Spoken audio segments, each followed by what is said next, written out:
Okay, we're live. All right, me and Markeem are finally here. We're finally going to talk about Xmen '97 because this has been the thing literally since we started doing the videos again that everyone has asked for. It's the craziest. Like as soon as probably after what episode 3, probably Yeah. people were like, "You guys got to talk about this. You guys got to talk about this." Yep. And we were like, "We'll talk about it eventually." Um, I'm glad we didn't do like week because I think if we went week to week, you really do need to do like reaction videos, and I can't do a reaction video to stuff like this. That's not something I can do. So, And but plus, I rather pay attention than worry about right, how I'm reacting. yeah, like how am I reacting? Like, oh, am I putting enough emotion and all of that? That's just not me. I want to watch, especially something like that where I was like so engrossed into. But just in case someone stumbles across this and doesn't know us, because this is something different than we normally do. We normally talk pro wrestling, but we every once in a while we dip into other geeky things, especially me and Markeem. Um, I guess we should explain that we are like big time X-Men fans, like as far as the comics go, and pretty much everything else. I will be honest, I have not read continuously X-Men, probably almost 20 years. But I started reading X-Men probably, I was thinking about this, like started just casually reading it, probably in 86. Probably started like hardcore reading it in 88. Didn't really stop reading it until probably more the end of Morrison's run, and then kind of just dipped into it. Markeem knows how I feel about Morrison's run. We'll get into that too, I'm sure. Um, but yeah, but so I'm like a huge X-Men fan. And what about you, sir? Let's see. I started reading X-Men. I was about 7, so that was like, well, let's see, 88, about 95, something like Yeah, that. It started with just like random back issues. Obviously X-Men #1 and that whole initial run from Claremont and Lee. Like I read that in back issue. I obviously got all into that. Watched the animated series, so I dove a little bit more into X-Men. That's when I started reading Morrison's run when it was released, and read that as it came out. The whole arc with Zorn and all that stuff. I read all that. Then it's tough because with X-Men post the Morrison one, right? You had to kind of find the good stuff because it was so many people writing X-Men that didn't really understand the characters. There was a lot of, well, I wouldn't even say the character, I would say the team dynamic. I think a lot of like people that took over the solo stuff, like some of the solo Wolverine stuff and things like that, all that was fine. A lot of that was good. But when it came to the team books, it's like they didn't really understand what made a lot of the old team books so great. They were writing them, honestly, let's be honest, like the Avengers, and yes, they're not like that. They're more of a family. Like you have to, it's almost like they're like part Fantastic Four, part soap opera, part Avengers. That's how you have to write it. But so many people were just like, this is a superhero team full of superheroes doing superhero stuff. well, I When, also think that you had a lot of people who were doing a lot of their own fanboying and fangirling while they were doing the book too. I of think you see course, that a of lot with course, with Wolverine. I think you see that a lot. I think you see that a lot with Scott as well. But yeah, uh, yeah, it's funny because the like someone like Matt Fraction, who cool guy, love him today. He's actually a really good dude. Like a lot of his stuff. His run was a lot of that stuff. His run was just a lot of stuff that he wanted to see instead of just like what is the next logical step for these characters. And that's been the issue. Mine is, I would say, recently, thanks to John Hickman kind of yeah. changing everything and basically fixing it. It's been fine ever since he took over, and then now he's gone, and it's still fine. So I think he kind of fixed everything. I think, and I think this. I think one of the problems too was I think Morrison left it in a way that was hard to kind of gather the pieces back up and Of give people course. kind of Of what they course.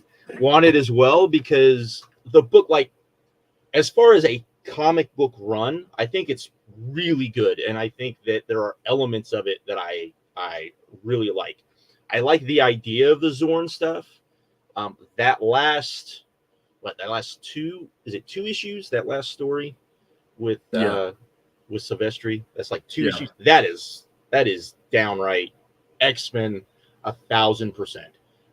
But there's a lot of stuff in between where I think he just was doing a lot of Morrison stuff and not a lot of X-Men stuff. That's always been my biggest complaint with the book when he was on it. But I think he left it in a way that was hard for people to like pick up the pieces in a lot of way and kind of go from Also, there. man, his he created one of my favorite characters, so I can't get too mad. Phantom X is one of my favorite X characters, period. So I can't get too upset. But yeah, it's like in a vacuum, that run is great comic books. It's just Marvel and DC, but Marvel especially. The idea is what's next, what's coming next, Right. what's coming next. That's just how they've always done stuff. I know a lot of people are upset about that, but that's just how it operates. And he left the X-Men in a state where if this was like the final X-Men story, like his run, then it'd be perfect. But we all know that's not the case. You know what I mean? So other people had to try and build off that, and I don't think anyone could because he left it in such a state Right. that you And can't. he's Morrison. It's like, how are you gonna, like, I'm not the biggest fan of Morrison, but it's still it's going to be hard to come in after him and pick up the pieces, so to speak, anyways, because Ask all he the is people that great. tried with Justice Yeah, League. Ask all the yeah. people that I tried. mean, the Wade may be the only one that after he left that Yeah, but really, Wade didn't stay that long though, yeah. But because I mean, it was Morrison, then it was Wade, and then it was James Robinson, and James Robinson's Justice League is so bad. No disrespect to him, he's a good writer. His JSA is great, Starman is great, but it's just the way Morrison left. It's almost like when Wade did his Justice League, he kind of ignored all the shit that Morrison right, did. right. Because what his first Especially the story? later stuff. Wasn't it Tower of Babel? Like it just ignored. Wasn't that the first story? I believe I think so. Tower of Babel. Yeah, I He think just got I out of think he kind of ignored the end stuff when it was, I think the stuff that people remember remember from that Justice League run, which is the really great stuff. I think he took all of that, but I think that later stuff where it was like, okay, what you're giving Grant a when he little was too much. creatively bankrupt. Yeah, Somebody in. and it was like, you're giving Grant a little too much, right? So, but I will say this after we just talked about all this, when it comes to like an X-Men thing, it's funny you talked about like you watched the animated series, which this is a continuation of. Like the first time I ever was like saw the X-Men was from, and this is a weird thing, because it probably did introduce a lot of people to like the Marvel universe, because in a lot of ways it's very canon to the Marvel universe, even though it's the most uncanon thing they probably ever did, which was Spider-Man and his Amazing Friends. Because the concept of that is so like never happened. You've got a character that never existed. You have a character that never existed in the comics. You have a character that and was part of the X-Men, was like a supposedly a main character of the X-Men, but was never in the X-Men. You had Iceman, who who never interacted with Spider-Man at that point right at all. right, but you had like you had like all of those, and you kind of see it in this series too. All of those cameos and all of those things that would go throughout, like where was Iron Man? Where was, when all of these things would happen? Why are Spidey and Firestar and Iceman having to deal with this and not whoever, right? And they would always kind of do that, so you get introduced to these characters. But of course, I think there's probably 3 episodes that have the X-Men in it, notoriously because Wolverine is Australian in it and not Canadian, which is so weird. Which they continued for into The Pride of the X-Men. yeah, the pride of the X-Men. It's just so weird. But but yeah, so that's like was my first introduction to them. But I will say this: I think this as a property, this is like I said, I haven't read a lot of X-Men in the last 20 years, but House of X and Power of X, because when we started watching this, and you got about 4 episodes in, I was like, this is like the best X-Men stuff in forever, like forever. And of course, everyone was like, well, if you think so, you should watch, you should read those two stories, and I did, and they were great. And I've read some of like his ongoing stuff too, which I don't think is as good. I think it's still really good. It gets a lot of the X-Men stuff. Probably my biggest hurdle is that a lot of how the X-Men characters are right now in the comics are not the characters I grew up with or that I originally read. They've evolved, which is fine, but it's off-putting to me, and it's been that way for a while. Yeah, So if you're an old school X-Men fan, like just reading what like especially someone like Nightcrawler is like now, it is just night and day. It's just yeah, night and but I don't think he's as bad. I think like Scott, you know, well, I'll defend the Scott thing because it's kind of logical that he turned into this but person. but true. But then like Yeah, I how got to he is excuse my now, been under the how weather. Get yeah, through but it. how he is now, and then like Gene, and then the Emma stuff, and like just all of that. But it is. But I do think this is probably since the end of the Morrison run, the best X-Men thing. Period. Just they got everything right. You got episodes where pretty much every character got shine. Even Jubilee, who probably hadn't gotten any love in the comics since the late '90s. Really, I mean, really, Because they didn't know what to do with her. yeah, they didn't know what to do with her. Um, but and like just the first episode. This is when I knew that this was going to be just at least fun. Was that first episode where Scott shows up, and he's like, "Are you a hero?" And he's got that smirky grin, and he's like, "Yes, I'm a hero." And I'm thinking, "Oh, are we gonna go there at some point? Are we gonna go to the other Scott at some point?" So just stuff like that, I thought He was was like, "Yeah, I'm one of the good guys." yeah. Yeah, that I'm was one of cool. the good guys, and I'm like, "Are you though? Are you? Are we? Are you gonna? And we kind of saw hints of that at the end, where he was like, maybe he's gonna be kind of his selfish self, which does make sense if you follow his development. But anyways, I've talked enough. You can. I'll go a little further, Josh. I think it's the best non-comic book X-Men thing ever made. Oh, I think I, without. like, I was wondering if you were going to think that because you're very high on Wolverine and the X-Men. yeah, I think. So Look, I love that show. Don't get me wrong, but this clears it, man. This to me, honestly, minus like a few other Marvel projects, I'll go as far as to say it might be the best non-comic book Marvel thing ever. Like minus just a few things here and there, like maybe like some of the Avengers movies or maybe like Daredevil on Netflix. But other than that, I can't think of anything else. Honestly, it's yeah, better than the original animated series. I know everyone loves it. Love Wolverine the X-Men is better than that. Me and my girlfriend have been going back through Avengers Earth's Mightiest Heroes because she never seen it. To me, that was like my gold standard.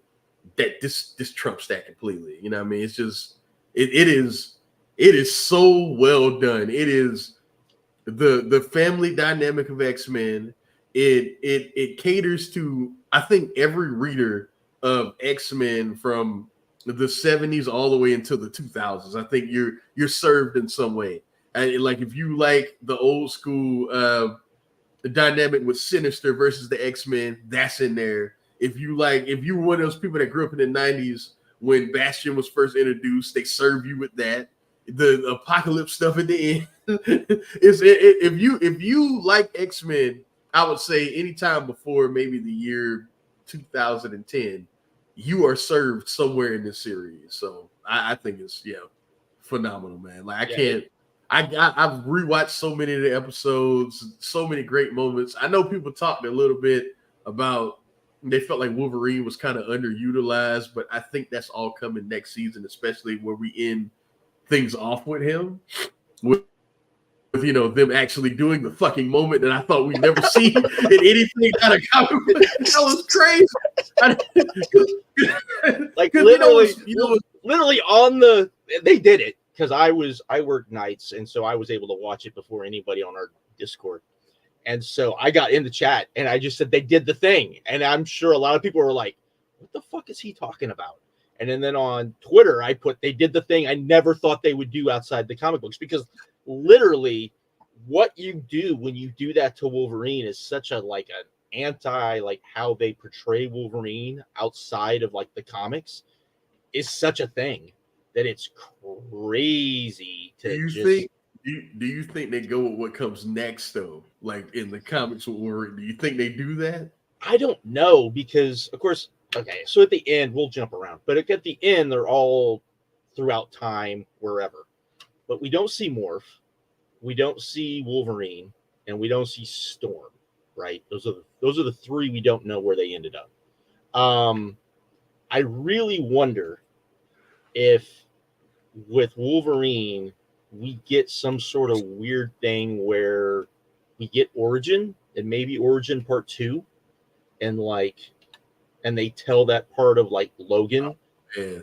My only problem with that is I hope that they don't go through all of that. He gets healed up and stuff, and then he turns into James, because I will not be happy with that. And I think a lot of fans that don't understand what that means are going to be like, who is this? This isn't Wolverine. You know what I mean? I mean, because that's not Wolverine. It's not. You know, I can't imagine they do that though. Because that was probably one of my biggest complaints with the like they almost had me back after House of M, and then they did that, and I was like, really? I said, okay, this isn't so bad. They're gonna just like, he remembers everything. That's cool. But then he changed. Then his character completely changed, and it was like, what are you doing? Wolverine is an asshole, and right. I don't think that people want to write him that way because of how popular he is in pop culture now. But he was always written as an asshole, and James was like their way of taking that away from him, and I didn't like that either. He's a jerk. Honestly, he's cool because of him being an ass kicker, how he looks, all that stuff. That's what makes him cool. But the person in Wolverine is not a good person. Not a good person at all. He's an anti-hero. He is, I mean, we talked about that, like me and Markeem have talked about this, like comparing, like this is one of my big issues with comic books in general, especially superhero comics. If you read or you watch My Hero Academia, and then you compare that to any American freaking comic book in the last maybe 35 years, it's like night and day different. Like night and day. Like somehow that gets what superheroes should be, and that has the dynamic of not just the Xmen, but also of Teen Titans, because those two teams are very similar in like their dynamics, the way their stories are told, all of those type of things. It's why Teen Titans / Xmen is such a great comic crossover.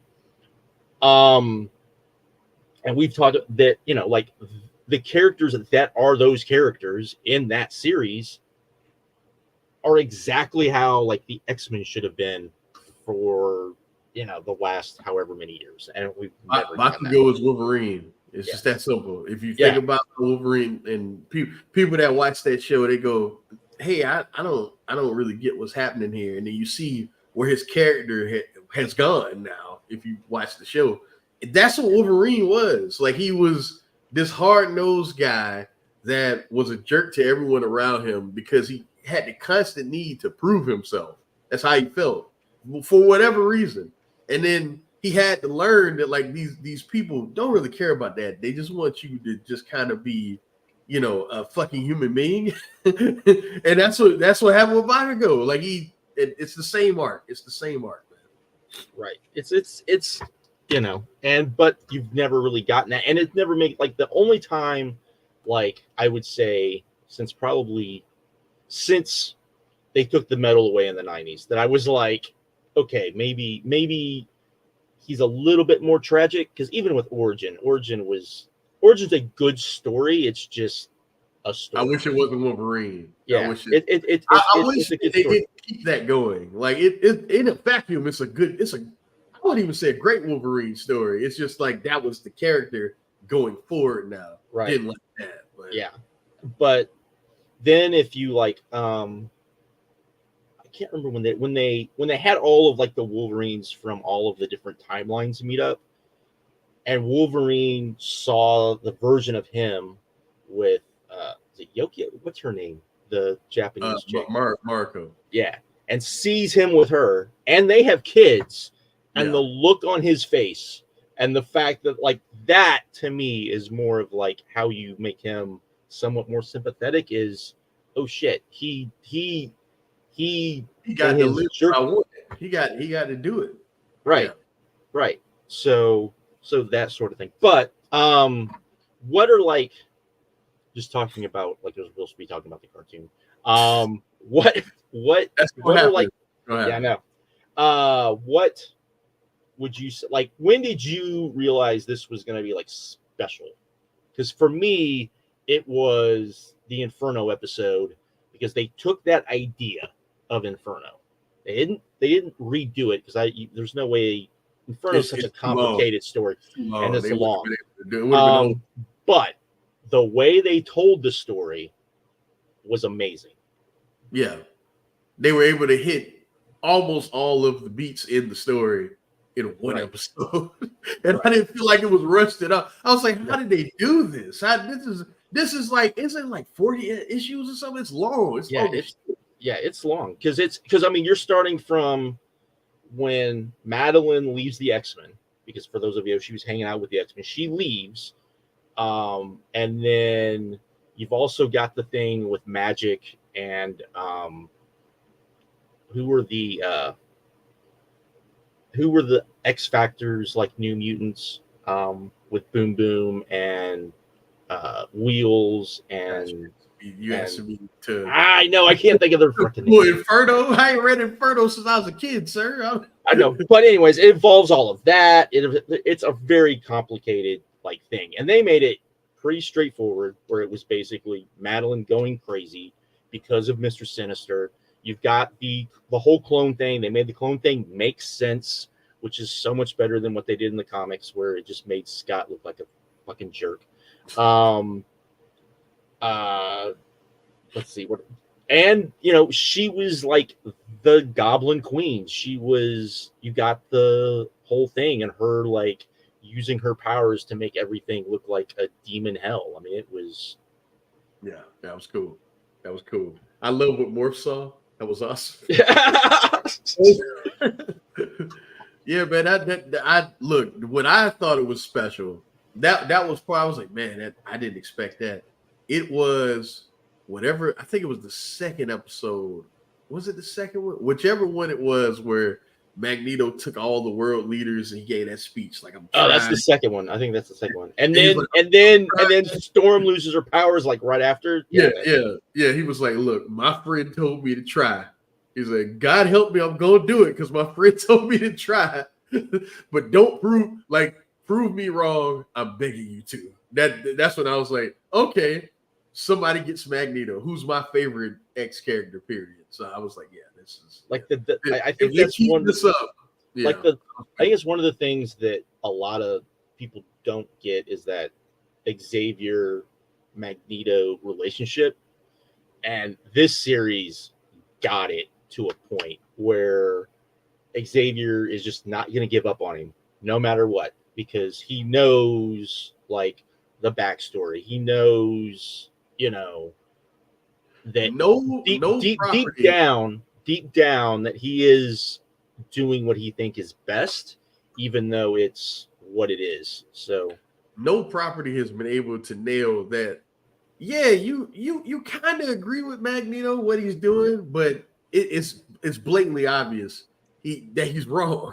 Right. You know what I mean? And no property has ever nailed that. It's either they make you believe that, oh, this dude Xavier's tripping, like he's completely wrong, or they lead you to believe that Magneto is just this evil guy, and there's no one has done well with the gray area until this series, man. No one has done well. Even those movies with Patrick Stewart and Ian McKellen, as much as I love those movies, like they still didn't they didn't quite get exactly because Magneto was still kind of the mustache twirling, like bad guy. Like, I'm gonna use Rogue to turn everybody into mutants. Like stupid shit like that. You know what I mean?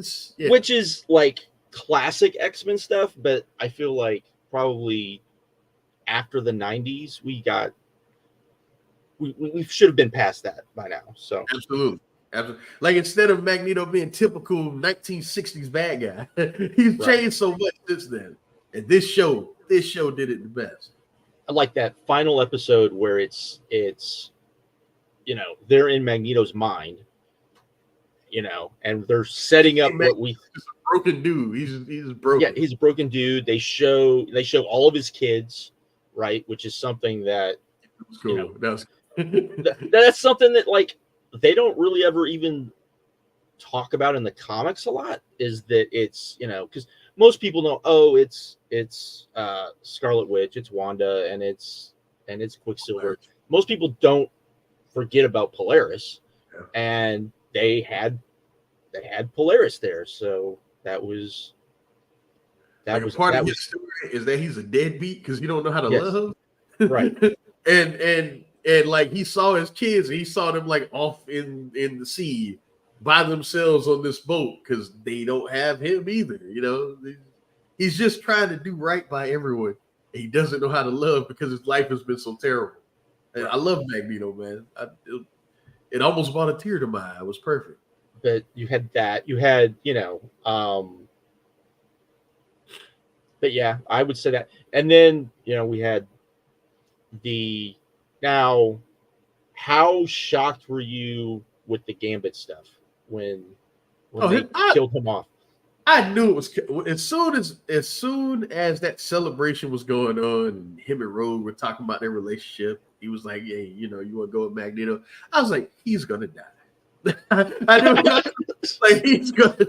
And then when he died, I was like, "But don't be so sad." When I saw Cable, I was like, "Oh, well, he is gonna be back as Death." Because why else would Cable be?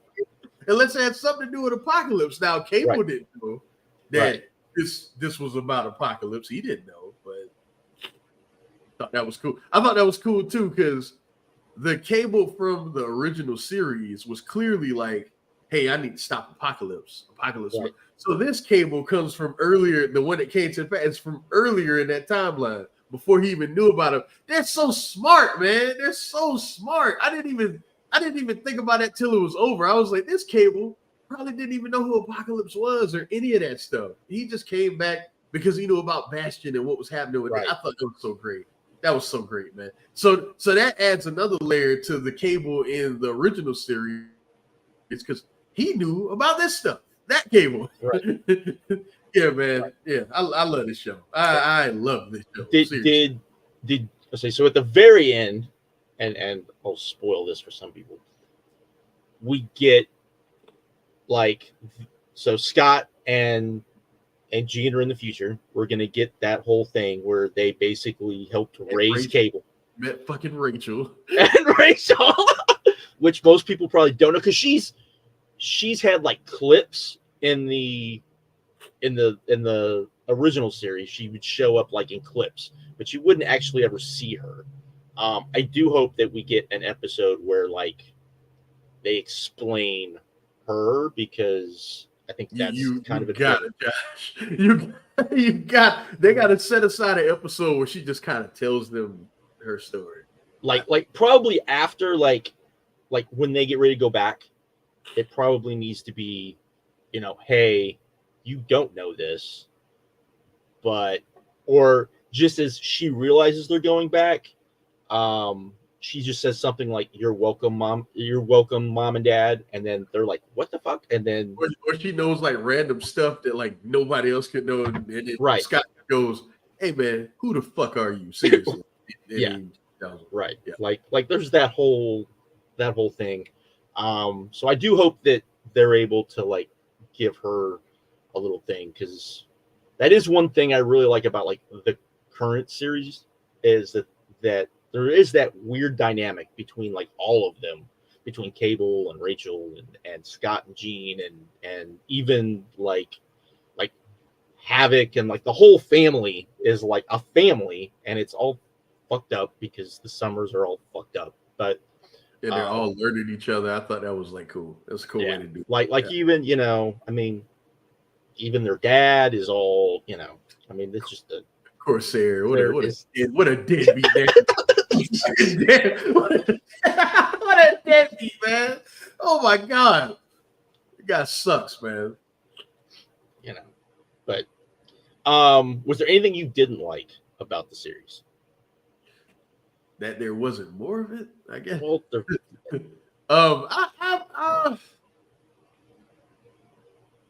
nothing I can like, nothing major. There's two things that I did not like. I liked the Storm story. I didn't like that it was not Shadow King. That was one thing I didn't like. Well, it's not in the comic. They chose the same thing. Oh, so you just wanted them to change it? I just wanted to change it because I'm like, I get what they're doing, but at the same time, this is like whatever. It's always been Shadow King. I agree with that, but they wanted to keep it accurate. So, and then, like, I figured it was coming, but because it's right out of the comics, the whole Xavier storyline with him going with Alandra and him supposed to be dead, but they did not do a good job of explaining that. Okay, there's that. They did not do a good job. Like they just did an episode, and it was like really like you needed to there needed to be hints that there was something else going on, and not just like, oh, by the way, he's alive. They lied, and then he, you know, and all of that stuff. Because what threw me off, I remember in the last episode of the series, Alandra was like, I'm going to take him back to the Empire, and we're going to try to save him. And then the whole show, they've been acting like Xavier is dead, and then he's alive. Like, because that was my answer. Like, okay, so she couldn't save him. That's what's going on. Right. But I guess not. You know. I could give you that. But those are very minor things. One thing that I did absolutely, but it was cool seeing Deathbird and Vulcan in that episode.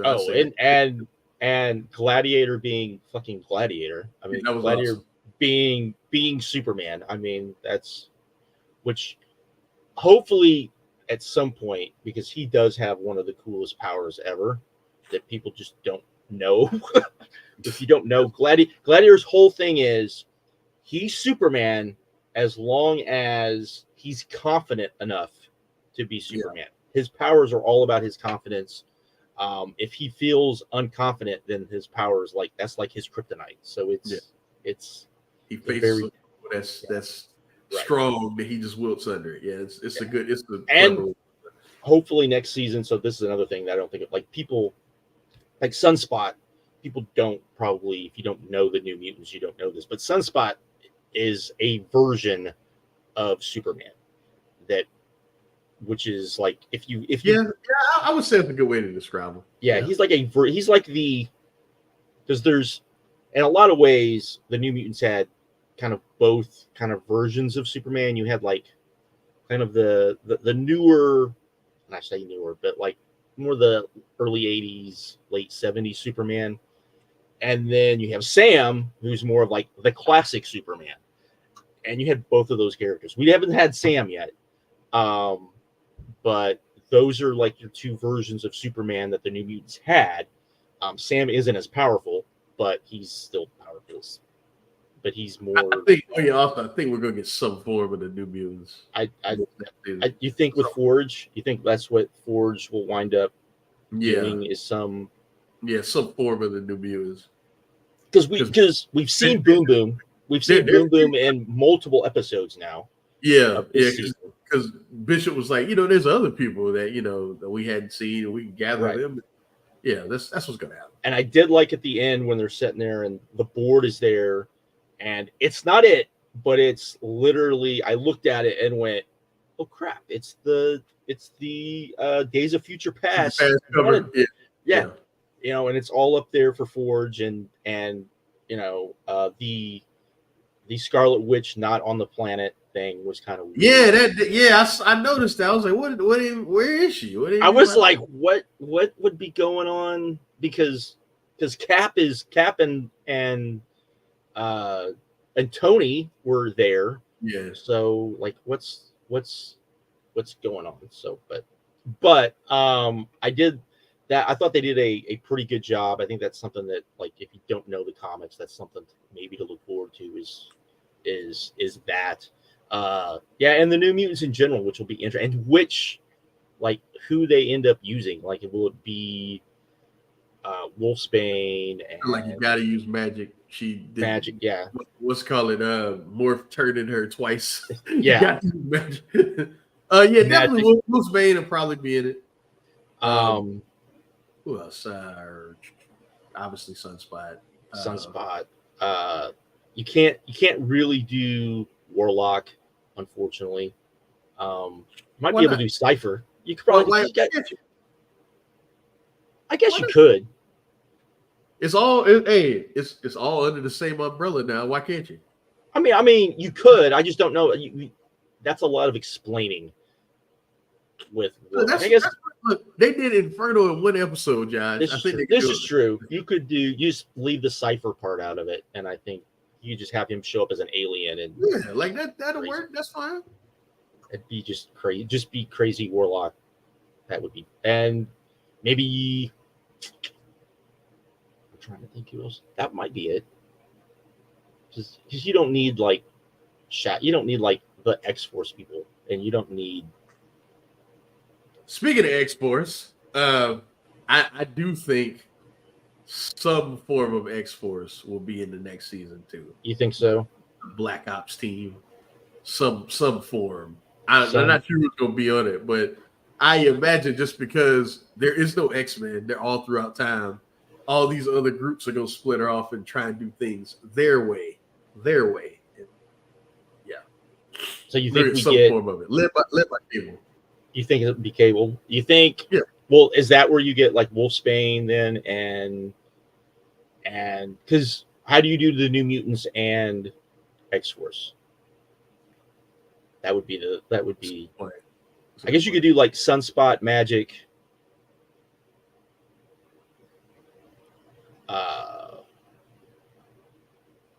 Who else could you do? I'm trying to think. You could do Jubilee. You could do. How do I keep forgetting? Yeah, she's been with Sunspot though. Yeah. Jubilee, and that was good too. I think they handled that romance thing pretty well too. Another complaint. Sunspot in general, I thought like they didn't spend enough time on him. Oh, I agree. But I will let that slide if he gets a lot more time in the second season. I'll let all that go. Well, we didn't see him and we didn't even see him like full powered up. We just saw him like powered up at the end of the season. So probably by the time we get to the next season, he'll be like arrogant rich boy Sunspot. I would hope. And then hopefully you get like Sam, or maybe you get a Magic. Magic would be a good counter to him too, even though she's even more of a arrogant. Speaking of Magic, where is her brother and where is his girlfriend? That would be a good question. But were they ever introduced in the original series? Her brother was. I don't think Kitty was ever in it though. I don't think. Yeah. I don't remember. But I mean, you could do that too. You could do that's a good question. Where's Bobby? That's that's true. That's true. Like was not in the series at all. That is kind of weird. Though they did retcon where Angel is now one of the original X-Men, where he wasn't. Oh yeah, he was in the picture. Yeah. Where he wasn't in the original series. He wasn't. They introduced him later, and then he became Archangel, and then all of that. But I was kind of shocked that he wasn't in that too. Maybe we get some weird form of X-Force or X Factor. Maybe that's what where Forge it's Archangel and Bobby, and then Maybe I get uncanny X-Force in some way in this yeah, show. something. I mean, I doubt it though. I doubt it, but that'd be cool. I mean, you could introduce. There's lots of things they could do, but with that Deadpool movie coming out, I fully expect them to in the next season. Oh yeah. I wonder. Now let's because we talked about it. The showrunner basically left. He got Why? fired. Yeah, he got fired. Why do you think they fired him? There's been so many rumors, man. Like they said that I don't know if you know, but he's a gay male, and they said he had a OnlyFans and they didn't like that. They asked him to shut it down. He kept it up.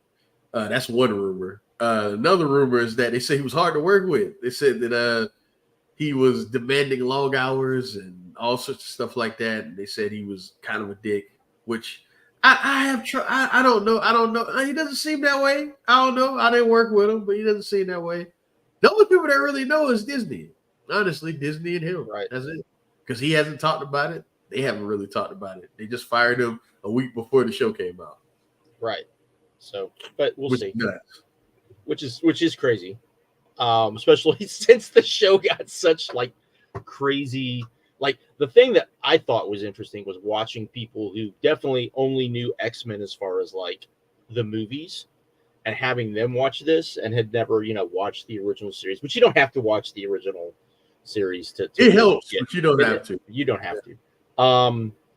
But seeing like them like go through this versus like watching like, especially with like comic book stuff, I always try to find like if I'm going to watch like any reaction or any reviews, I try to find people who are comic book fans who kind of understand the stuff, because like the end of the series where they all go through time. Oh yeah, we got to talk about that. Yeah. But yeah, okay. Go ahead.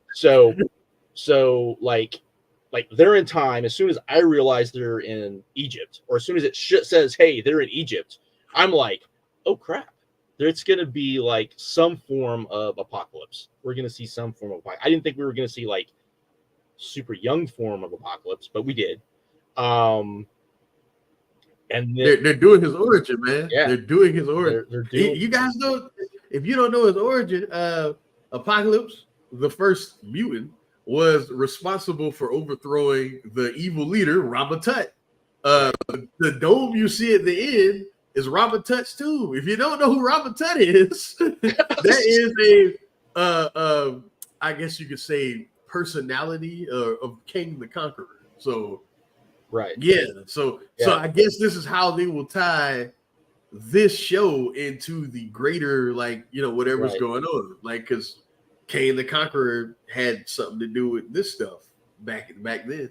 But it also bothers me, Jonathan Majors, you fucked this up, because they literally banked on you. That you like his fingerprint is supposed to be in everything, John. He fucked this up. God, man, God, why? But you can just recast. I hope they just recast him, because the whole thing is that Kang always looks different. Like you can just think he looks different now. Right. But so they wind up there, and I'm like, oh my god. And then they do Gene and Scott, and I'm like, what are they doing? And then when I realized that they were probably in the future, I'm like, there is no way they're doing this. Not this early. Not this early. Yeah. I was like, oh, and then I'm like, they're doing this like even before like Cable shows up. And they're both like, I thought that was cool. Bishop showing up at the end, I thought that was, that was cool. All of that. So I just thought the ending was well done. And then you get the apocalypse tease with Gambit as death, which is really crazy when you think about it. Like, and I did think Xmen 97. That's like mid 2000s. They did that. So I'm like, where are they going with this? Well, that's one thing I think that helps them is they are picking and choosing, and they're doing a good job of taking the right ideas and kind of running with them and merging them into all of this stuff, which I think is really good. Which it makes me wonder, like, where what will they do next? Because one of the things like that I noticed during I don't know if you noticed this, there was a lot of, so when the original series started, for those that don't know, it was not based on the X-Men as far as like canon. It was literally based on the X-Men comic book that sold however millions of copies. That's what it was based on. It's still the best-selling single issue of all time. Yeah, it was based on that. It was based on that. So if you go back and you watch like the first episode, they do like they're reading Gambit's mind, and they show, and you will not even understand why this is in there. They show Ghost Rider, and they show this blonde chick, and you're like, what is this? Well, that's because maybe 6 months earlier in the comics, they did a thing where Gambit went back to meet his old girlfriend, and they had a crossover with Ghost Rider of the time. So, which that's the very first episode. So it's a very 90s comic thing. There was probably more stuff from that original Lee and Claremont run in this series than I would have ever imagined. You had the basketball court thing. That's right out of the like second episode. Even to like how they look, like how they run. Yeah, how they all act. The Asteroid M stuff. You had, Wolverine losing his anthemadium. You had, all of this stuff that is literally like the best of the 90s X-Men stuff that they threw in there. Cable in a as Cable probably should be in a very interesting way, instead of just like him being generic 90s anti-hero dude. Generic 90s silent anti-hero. All of that. I think that was but yeah, I can't remember where I was going with this. But anyways, I do but there was a lot of scenes, there was a lot of like stuff the way Magneto was done. I think, and then you had the whole Gambit and Rogue relationship with Magneto thrown in there, which they explained.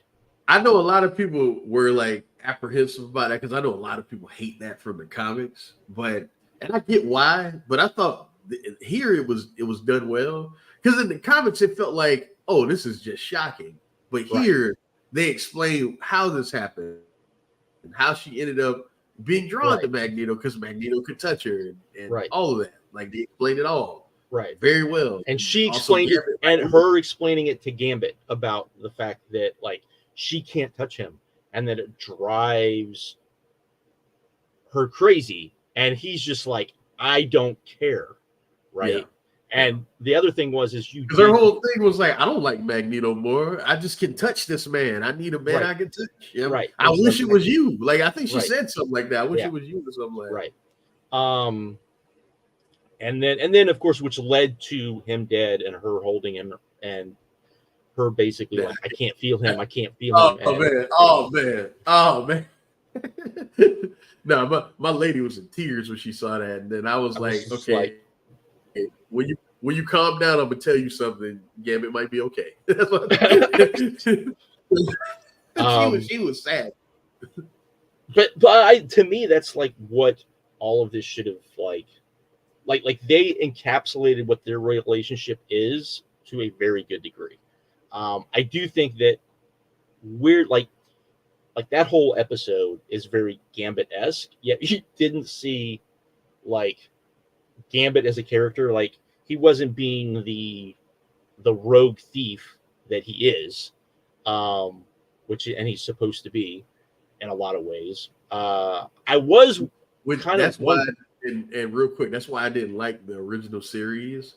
It was a portrayal in the original series, because they just pretty much made him like a part of the team. I got it through cards, and that's why I loved him in like Wolverine and the X-Men, because that's what he is. Like, you can't really trust him, but he's a good guy at the end of the day. You know what I mean?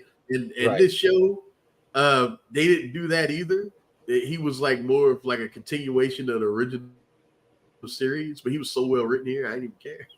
So there was that. Yeah, like he is and not just like a thief. He's like an expert thief, con man type of thing, and that's one of the reasons. Like when him and Rogues first like start like when it first starts, she doesn't trust him. She's like, you're just, you see me as like a conquest. You see me as like all of this stuff, and that's a romance that like was hinted at and like played out for a long time because of that. Because it was like, well, are they? Aren't they? She can't touch him. All of that sort of thing, and then of course you had Ultimate X-Men, which I forgot to bring up when we were talking about like great X-Men things. Oh yeah, Ultimate X-Men up That's to good. about issue 20-ish, I think, is excellent. Are you talking about where it jumped the shark? Talking about the moment it jumped the shark? Yeah. When it jumped the shark was like with the Hellfire Club story, and it was like all of that was just read that, just Wikipedia that, just Wikipedia. Read up to like I think it's about issue 20, because it's really good. Like because what is supposed to the Ultimate line was supposed to be the cinematic universe-esque Marvel comics. So you had like Ultimate Spider-Man was more of like what they wanted him to be in the movies. The X-Men were younger and more of like based kind of more of what on the movies. The Ultimates was kind of based on the original idea. What you think? Well, like when you see the MCU Avengers, like their dynamic, it's pretty much the Ultimates, honestly. Right. So yeah, it's very much all of those sort of. Hell, even down to Nick Fury. Yeah. All of that is that, and but that's really good. Now, Ultimate Spider-Man, you should read pretty much to the end, because that's like the end. Yeah. It is amazing. It is even the Miles stuff. Like read it all. It's so good, because the Miles stuff makes sense if you read it all the way through. You understand like exactly why Miles becomes Spider-Man, and why most people don't hate him because of that run, honestly. Right, because like in Ultimate X-Men, Gambit isn't in it very much, because it's like I said, it's based more on the movie dynamic. So Rogue is with Bobby, and Rogue is also has a weird like on again romance with Spider-Man 2, which is a weird like dynamic. But it's pretty interesting. Speaking of Spider-Man, this series, oh my god! And most people probably, if you didn't even know what you were seeing, there's that scene where like the world is watching the world burn, and you see two people watching it on TV, and it's Peter and MJ. And if you don't know the original Spider-Man series, animated series, at the end, MJ gets teleported to who knows where. We don't know where. She never comes back. But no, she remember she was like Hydro Man. She evaporated. Remember? Oh yeah. But somehow she came back. So that was good to see. So okay, I'm gonna ask you. I'm gonna ask you. What? Dude, they bought back X-Men 97. Do you think they should bring that back? I don't. Here's not because I'm telling you. Look, the original X-Men animated series, right? I don't think it's very like I don't think it held up very well just because how bad the animation is. Right. But the writing is sound. Like the writing is really sound. Right. There's a lot of bullshit in that original Spider-Man show. I don't know. There is. Because the thing is, do you stop it when the animated series ended, or do you basically say, okay, is it Ultimate Spider-Man?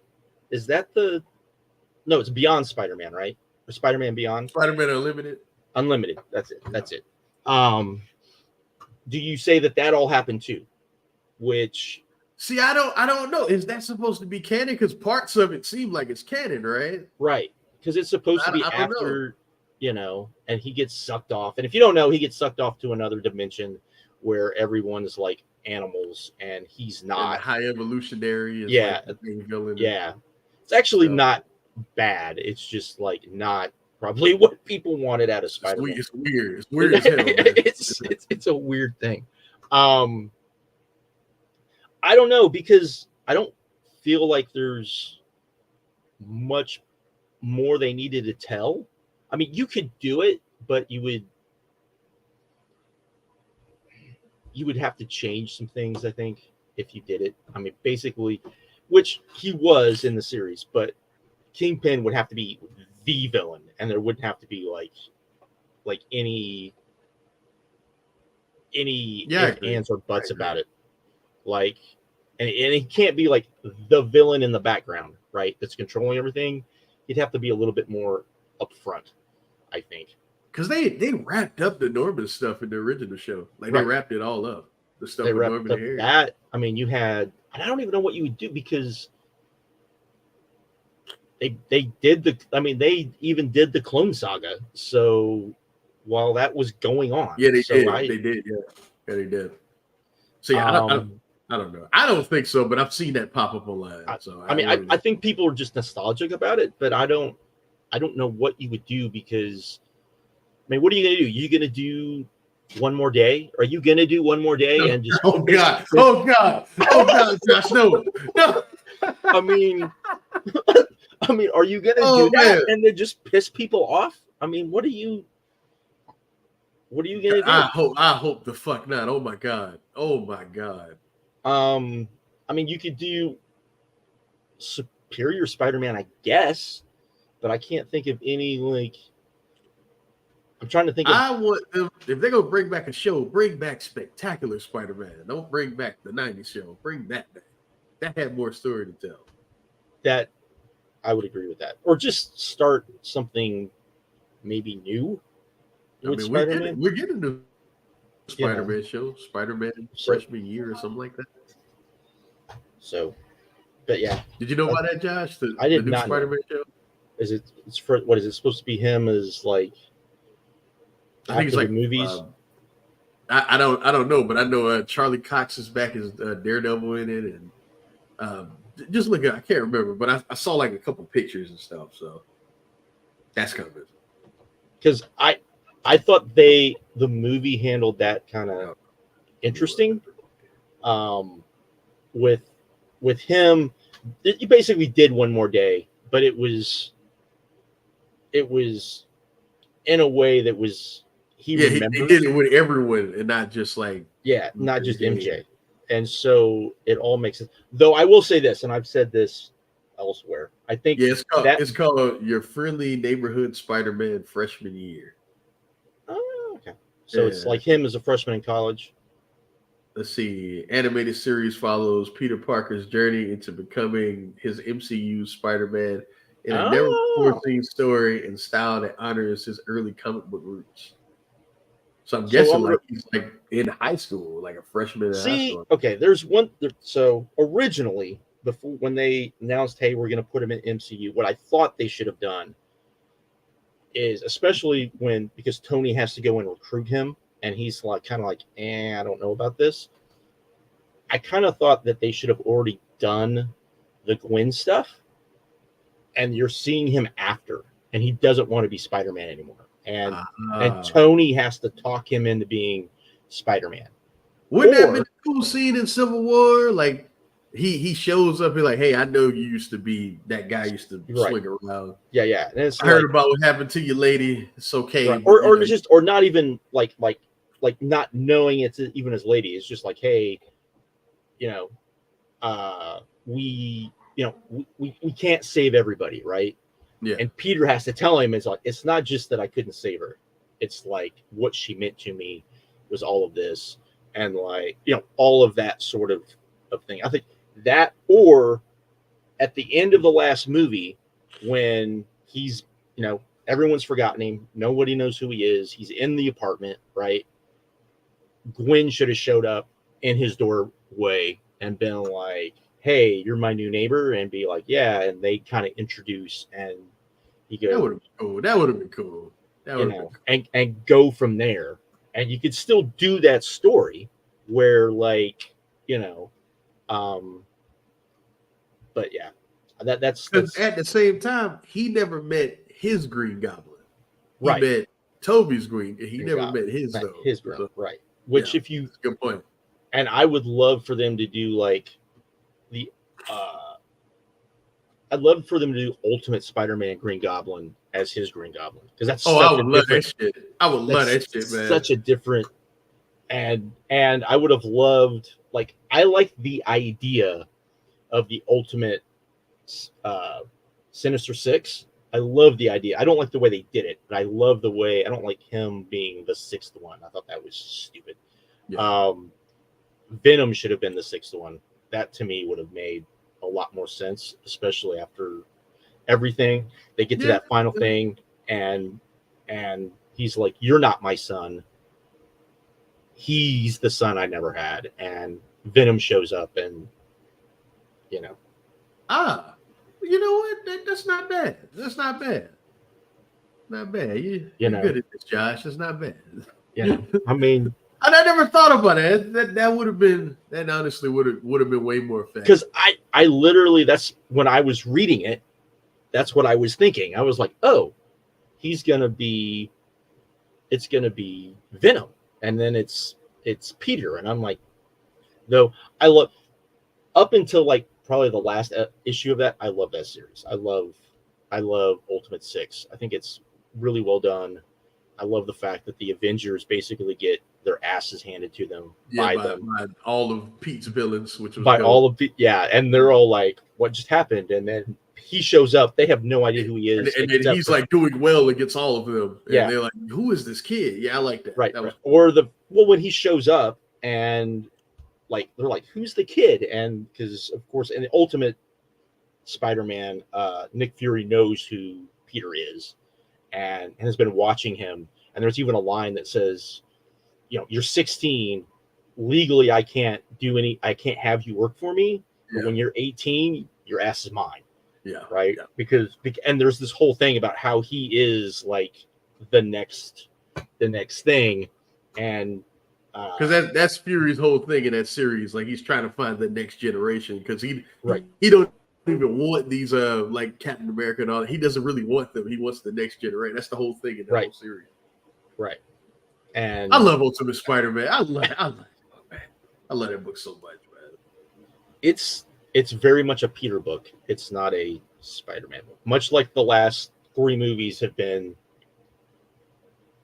Peter movies and not Spider-Man movies. You think so? I think so. I don't think they've been Spider-Man. I think the first one was a Spider-Man movie. You think the first one was? Yeah, I thought it was a Spider-Man movie. I guess. Remember the scene at the end where he, lifts the thing? That's a Spider-Man moment. That's a Spider-Man moment. Well, yeah. I mean, it's full of stuff like that. Now the other two, you're right. but like the Sam Raimi, the Sam Raimi, that's all Spider-Man. Like even 2 is just all that's Spider-Man. Yeah, that's Spider-Man. 100%. That the other 2 movies, we won't talk about the other 2 movies. I'm glad that they fixed them, but not a fan. Another thing that I wanted to ask you about X-Men 97. I know everyone says that Apocalypse is now the big bad going forward for season 2. I don't think so. I think he's the big bad for like half of it. And I think whoever is going to be the real big bad, because they teased Onslaught. Eventually this will happen. Yeah, we got to do it. I mean, they all but did it.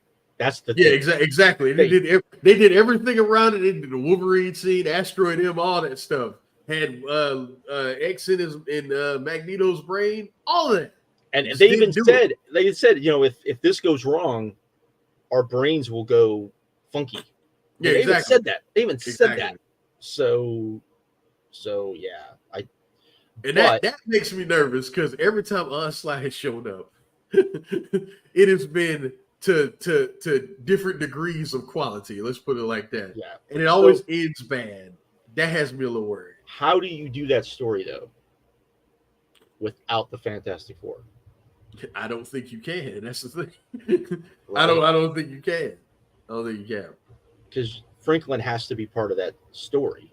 Yeah. Yeah. I mean, which let me ask you this: speaking of the Fantastic Four, they're doing this movie. Do you think Franklin should already be a thing in In the the movie first movie? already? Do you think that it? That's a good question. Because I'm of the opinion I think they should have always been around, just no one knew they were around. They were just scientists. Yeah, they And were just yeah. scientists. Yeah. I think that would be a good way of explaining it because they were more worried Because about. and I You know what they should do in that movie? They should show like them through the years while all these crazy MCU yes, events was happening, and right, then you have Johnny and the Thing telling Reed like, "Hey, we should go help them because this is right, crazy."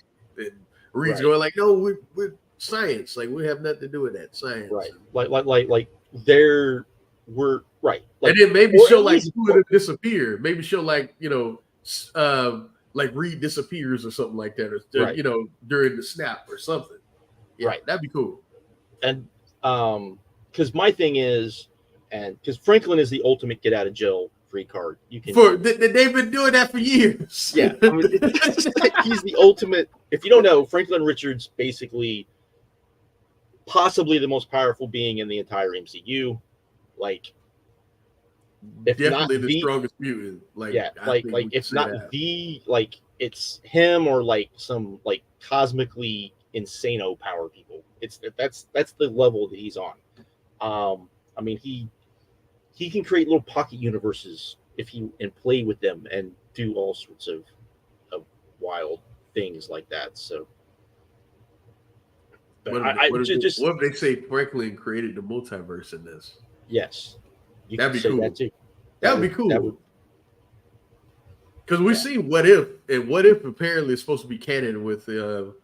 everything they do. So we could just say, Franklin made all these multiverses. That Right. may be how they beat Kang. Like, because Kang's been traveling through time in the multiverse. They be like, oh, Franklin is the reason why he's able to do that.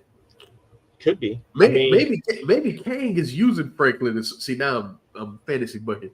Maybe he's using Franklin in some way because he goes, hey, I could really hurt your family if you don't do what I need you to make sure I can conquer without knowing that he can't really hurt his family because Exactly. Exactly. if you don't know, Kane is a descendant of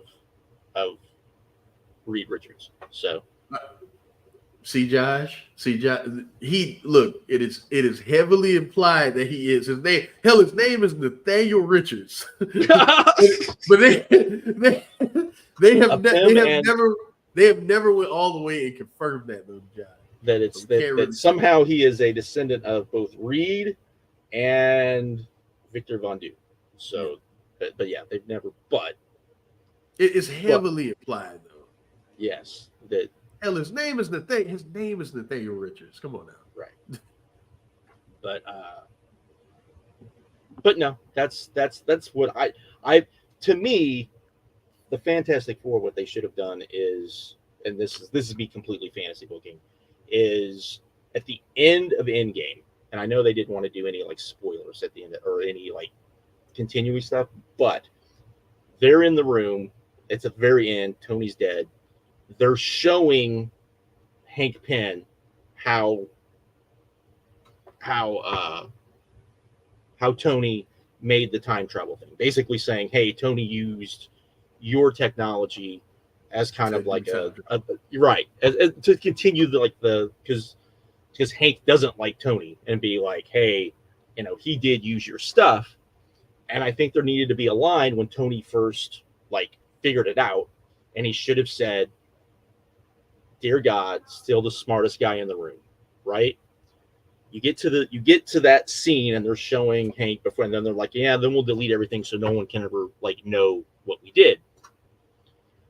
And Peter's sitting there and Peter's looking at it and they're all like, oh yeah, this, that. And he goes, he stole it. And he goes, what do you mean he stole it? And he goes, it's a Richards loop. Whatever a Richards loop is, you can make that whatever you want. And they're like, Richards loop, a Richards loop. And there's like, yeah, they're like, it's not a Richards loop. Because yeah, it is. It's like an inverted, like he modified it, but it's a Richards loop. And they're all like, okay. And so then Cap or Captain Marvel go, who who's Richards, right? Yeah, who's Richards? Richards? Who's Richards? Yeah. Who was Richards? And Nick goes, he's the guy that we had studying the Tesseract after Carol vanished, right? But him and his team, he blew up him and his team, like they're dead. But he was like, super brilliant, and you can have Doctor Strange say, yeah, I kind of knew him from, when he was in NCU and all this stuff. And basically what you figure out is he didn't blow them up. They're just like in another dimension waiting to come back. And that way, when you bring them back, the negative zone, they can be in the right. There we go. And then like the big thing is you can have it be Doctor Doom. And the whole thing Doctor Doom's trying to do is do what no one thought Reed actually did, which was, build this loop thing, and without blowing himself up. But what he doesn't know is it takes you to the negative zone. He opens a portal to the negative zone, right? And he's like, I did it. I'm better than Reed, because that's Doctor Doom to a T. And a nihilist comes through, right? And now they're like, oh, fuck, what is that? And then the Fantastic Four come in after him. I think that would be, and that's cool. I think that would be a good plot for the first movie. First Fantastic Four. Like, but they're not doing it. They're not. I know. They're gonna fuck it up because they can't. They're gonna make it a superhero movie, and you can't make Fantastic Four a superhero movie. I knew as soon as I found out that they're gonna use the female Silver Surfer and Norrin Rad at the same time. Plus, Galactus is gonna be in this movie. Like, what? Too much stuff. You gotta lead up to that. You gotta lead up to it. Like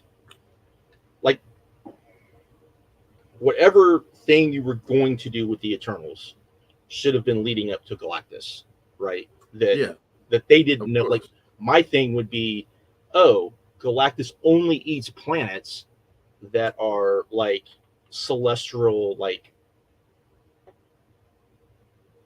birthing planets. That's the only planets he eats, right? So he's going to come to Earth. What's the thing he used? What's the radar thing he uses to analyze the planets? Yeah. I can't remember what it's called. But every time a celestial wakes up, he gets like an alert, like, there's one I can eat. And then the end of Eternals, one woke up on Earth. So right, and went back. He's like, this planet. That's where I'm going. We'll go here. That to me would have been how you use Galactus, so that they're like, this is and then it makes it like, wait, the Celestials why don't they stop him? Well, they can't stop him. He's like he's from before the Big Bang. He's nasty. Yeah. But all of that. That would have been perfect, man. That would have. Oh man, But like I said, Eternals should have been a series anyway. But we're not gonna get into that. Well, yeah, I know. Eternals should have been they fucked that up. Eternals should have been the series, not Immortals, or not Immortals. Like in Jesus, Inhumans. Inhumans should not have been. Inhumans are like, hey man, hey, chill. I like them. Chill. I like them, but making them a series is like, they're good. They should have appeared in other people's movies, though. I agree. Right. Like, they shouldn't have had their own property. Or if you're gonna give them their own property. Well, I mean, they were trying to use them in place of the mutants, and now they don't need to do that. Yeah, now they don't need to, because they never worked that way. I don't know why they try that. They never work that way. You don't have to. It's two different things, man. The struggle is not the same. The mutant struggle is also social. Like humans, they're completely disconnected from it. It's a different type of struggle. It's very it's very godlike stuff. Is the human and the Eternals too. They're both very similar. So, but it is what it is. But see, that upsets me because we got Star Fox, and now I'm afraid we'll never get Star Fox again. And it's like, and I want. What a great post-credit scene! What a great post-credit scene, man. That was, and I went in not knowing. So when Puck shows up, I'm like, "Are you fucking kidding me?" And then I was like, I was like, which version are we getting? Because if we don't, I said, please give me 70s Dick, And that's what not you got. politically incorrect. And that's exactly what we got. And I was like, can we get more of him, please? Because he's so great. Probably not, though. Probably not. But hell, I'm not gonna get Hercules because fucking Love and Thunder flop. It's what it is. It's like, it's what it is, man. Oh man, what another great post credit scene that wasted in that movie, man. Jesus. We could do a whole video about why the MCU I will break it down real quick. You know what the problem is right now is they're not leading to anything that we can see, right? It's all just like trying. It's like we knew after Avengers what we were leading to. Yeah, like we knew. We knew as soon as all of us saw freaking Thanos, we knew what we were getting because that's what you're getting. They did Endgame. They needed to have a post-credit scene to let us know, okay, what's the next thing that's coming? And we don't have that. Maybe it's Fantastic Four. Maybe everything's leading to Fantastic Four. We don't know. And it's so the stories aren't connected, so you don't feel like you need to watch all the different movies. And they want you to watch everything. Right. And it feels like there's no need. Yeah, you're right about that. I think it's very you needed an end goal, and I don't feel like we have an end goal because Thunderbolts can't be a fucking end goal, right? That can't be, especially the way they're doing it, because they're doing the government team, they're not doing the supervillain team. So but you can't do the supervillain team. You could have if they did the supervillains right. You could have maybe, but I still expect Zemo to be in the team. I think he'll be in the Fury spot. Yeah, maybe. And they don't know. I thought it was supposed to be Ross, though. I thought it was going to be Ross. Is it going to be? But if Ross is going to be freaking Red Hulk.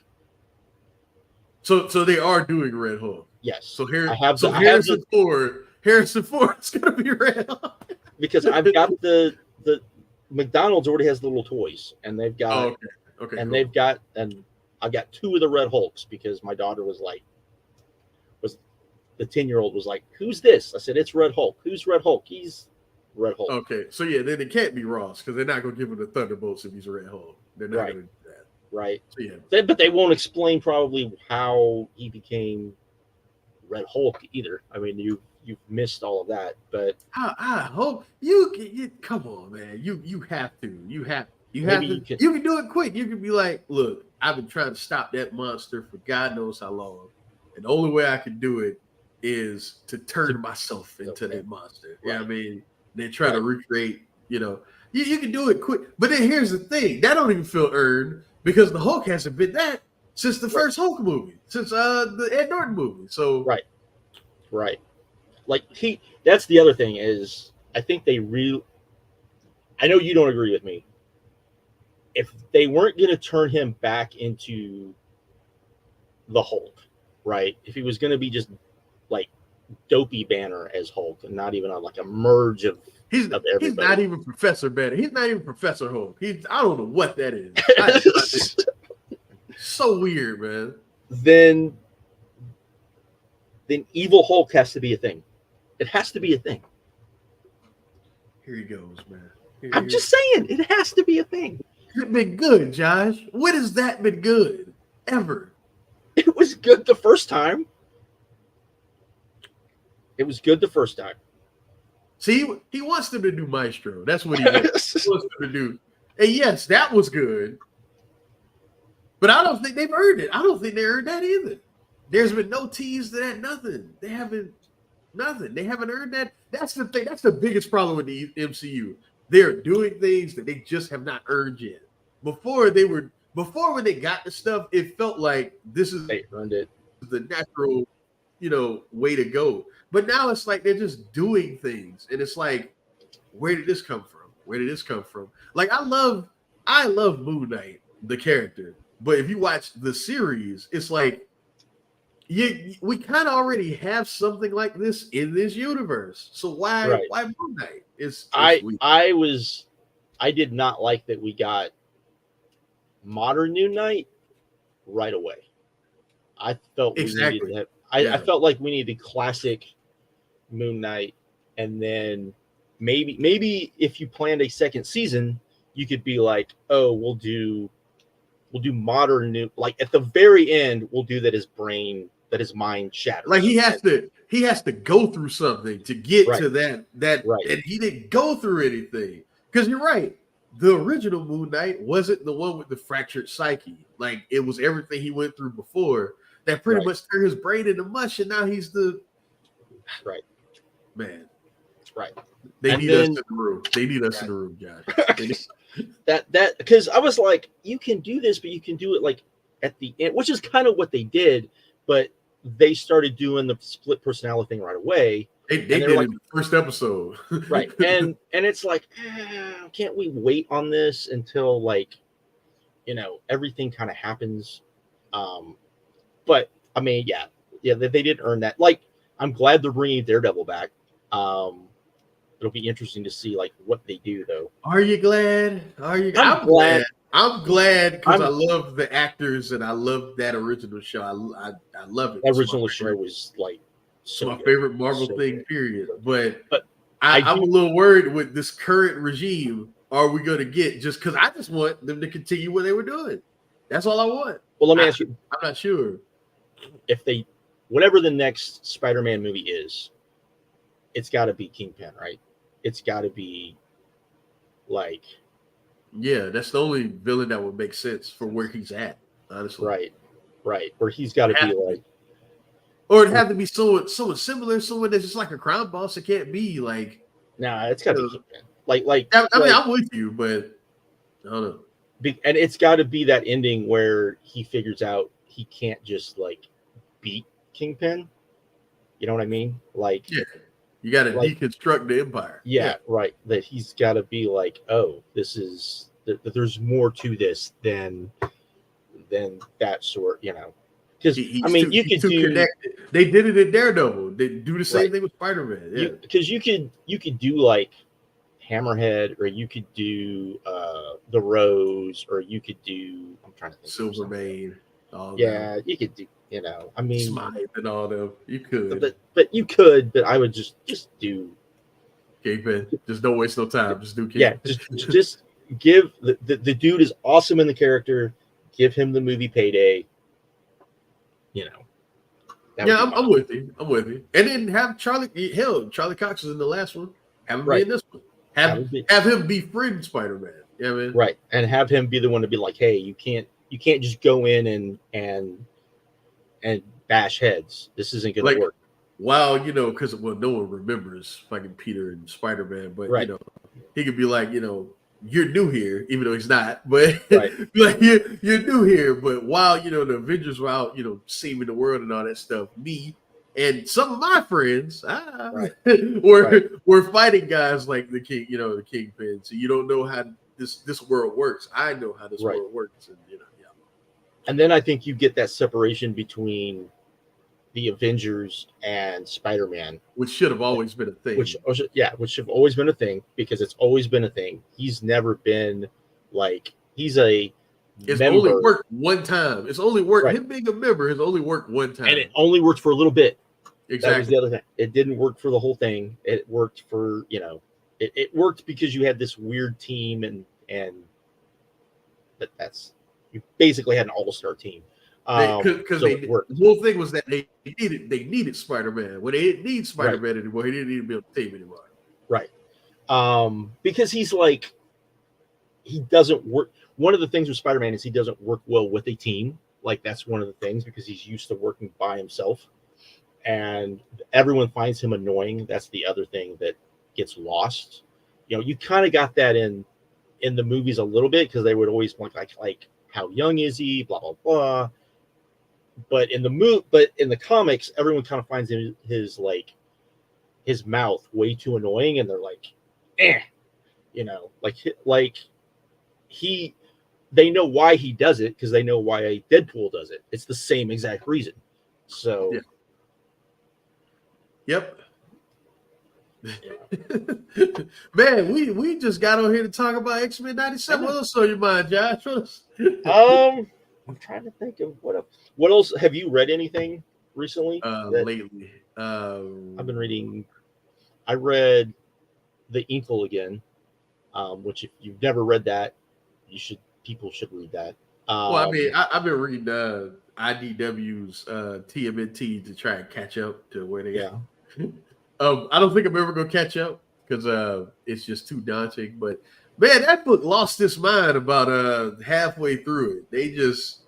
There's time travel, there is things that just happen without being explained. There are characters that seem like nothing that end up being like the most important parts of the series. Casey Jones is weird in that I never really understand like what kind of, because sometimes like he's like the psychopath that he was when he was originally introduced, like, he's kind of just a glutton with violence. But there's other times when he's like this weird pacifist character, and it really just all depends on who's writing him. And there's other times where he's like over the top and funny. It's weird. It's weird, but I love it. I think it's like a whole lot of fun.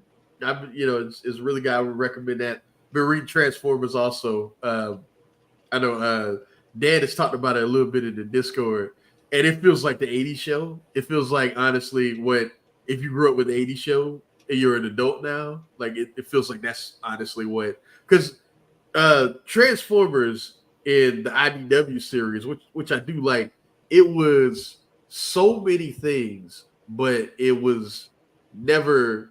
I feel like it did. I feel like if you read Transformers, you don't get as much. I mean, well, if you grew up with like watching the old show, I feel like the IDW series, for as good as it is, you don't get like that feeling of like it's Saturday morning and I'm reading Transformers. You know what I mean? You get like, this is a really good military tactical it feels like, honestly, like a war movie with robots, the comics, you know what I mean? Well, really, the show is kind of like that, but not really. Like, you know what I mean? It was just funny, goofy, campy stuff. And like the new series is for the most part like that, honestly. It's just like the Autobots doing cool shit. And it's a lot of fun. But you said, what else you been reading, Josh? Let's see. Inkle. I'm thinking about going back and trying to, like you talking about, daunting. Maybe doing all of Hellboy. What? All of it? You're talking about like all of it, like all of it, the like beginning from Hellboy, to all of it. Yes. I'm gonna go ahead and tell spoilers. That's not gonna happen, guys. It's like trying to watch One Piece, man. It's never gonna happen. Jesus Christ! All of him. Maybe I might not do some of the original series because I've read through it a lot, but I have most of it by heart. But maybe start with maybe we'll see. And another like European comic that I've been reading is Is it Metabarons? Yeah, Metabarons. I see it all the time. I never read it, but I see it all the time. It's so good. It's so good. I know it's beautiful. I know it's beautiful. Yeah. I never read it. Yeah. It's so good. Especially if you're into like with Dune now being a thing. That book and then Inkle as well are based on the writer who is a director from the 70s. He was going to make a Dune movie, and both of those series are based on the ideas of his Dune movie, which is radically different from what that's Dune cool. is. Cool. Yeah. So there's a lot of like those elements, like Messiah complex, just a lot of those things. And if you especially Inkle, if you go through it, there's so much of stuff that has been used throughout, like just comic books and movies and everything else. There's what's this? Jarowski, I think is his last name. There's a documentary called Jarowski's Dune, which talks about like him making it, all the stuff that he did. It's how him and Mobius met because Mobius did all of the art for it, and then him and Mobius did the Inkle and that stuff. So I've been reading that. Went back and started reading Elephant Men again. I love Elephant Men. You know that. I love it. Don't know why. No, that's good stuff. That's good stuff. It's if you like real science fiction, there's that. And then every once in a while I have a on Humble Bundle, I got like all of the eerie and creepy comics that have been collected. So I've been going through and slowly reading through those two, which is really interesting. Same thing with Vampirella, like the original Vampirella stuff. The old Vampirella? Yeah, like the old, like where she's basically like a horror host. Sometimes you'll get some stuff with her, but and her sister. And I'm not surprised you grew up with that stuff. That don't shock me. Me knowing you, that don't shock me at all. See, but here's the thing. So Vampirella was always something that I saw, but when I grew up, like all of that stuff was out of print. Like when they redid it, when was it Topps? Was that the comic? Whoever did it, that's got the cover where she's like bathing in blood. That cover from like the 90s. That's Topps. Let me look that up. I believe that's gonna mess with me. Yeah. So that's when I first started reading it and reading her, and I just thought it was like cheesy fun, so I always read it. But then that is Topps. Looking at it now. Yeah, then when and y'all have seen that cover. Y'all, whether y'all realize it or not, y'all have seen that cover. That cover. That's like one of the most famous covers there is. Other than the original Vampirella cover, which you've probably all seen in some. Yeah, that one too. That's with Frank Frazetta, which you don't want me going on Frank Frazetta rant. But that's when I started reading, and then I want to say it wasn't Dynamite. It was Dynamite's who publishes it now, and they've got the rights. There was another company. They were like, "Hey, let's get actual, real writers to write this stuff." So you have Alan Moore and Morrison and all of these people who wrote Vampirella, like I think late 90s, early 2000s, I want to say, and it's really good too. So yeah, I've been reading like the early, like the 60s, 70s, 80s stuff, like early 80s stuff that I was. No, I'm not that old to where I was able to read that stuff. But I'm not that old, but I was able to read. I've been reading through that, and that's. I find it really interesting, especially like going back and reading like a lot of the creepy and the horror comics. Just there's some really good stuff in there. There's a lot of like campy stuff, but there's a lot of really good stuff in there too. So, but I'm always looking for like new stuff to read. I've got Kindle Unlimited or whatever, and there's so many like classic comics. Actually, one of the things I just got done reading was when they said they were going to do the movie. So I'd never actually redo the movie. I'd never actually read the original comics. It was the original Barbarella comics from the 60s. And that's a wild trip. That's a wild trip to be like, wow, this is from the 60s. Because those were like adult comics in the 60s. So, but yeah, that's pretty much what I've been. One thing I forgot that I've been reading, because my girlfriend now wants to read comics, because I'm like, I don't know what you're gonna like, but she likes like horror movies and stuff like that. It's Nailbiter. I didn't read it when it came out. You remember that? I've never read that. That's about the guy. He is in the town full of the serial killers, and he's trying to find this serial killer that left the town and is going around killing people outside of the town. So he talks to this retired serial killer named Nailbiter, and he's trying to like learn like the psyche of these serial killers and stuff like that. It's good stuff, man. I had never read it. It's really good stuff. You should. I didn't hear you, Josh. You cut out. I said, would she like hack and slash, you think? I tried, man. I tried. She didn't. She didn't dig it, man. She didn't think so. I tried. That's an acquired taste, I would say. She's weird because like either she reads like stuff like Nail Biter and shit like what's the American Vampire, or American Vampire. yeah, That's good though. She'll even read like superhero comics. Like she been reading Superman lately, like a lot of old Superman stuff. If she liked American Vampire, you should maybe have her read Fables. She might like Fables. We played through The Wolf Among Us, and she got super into it. So I'm gonna try.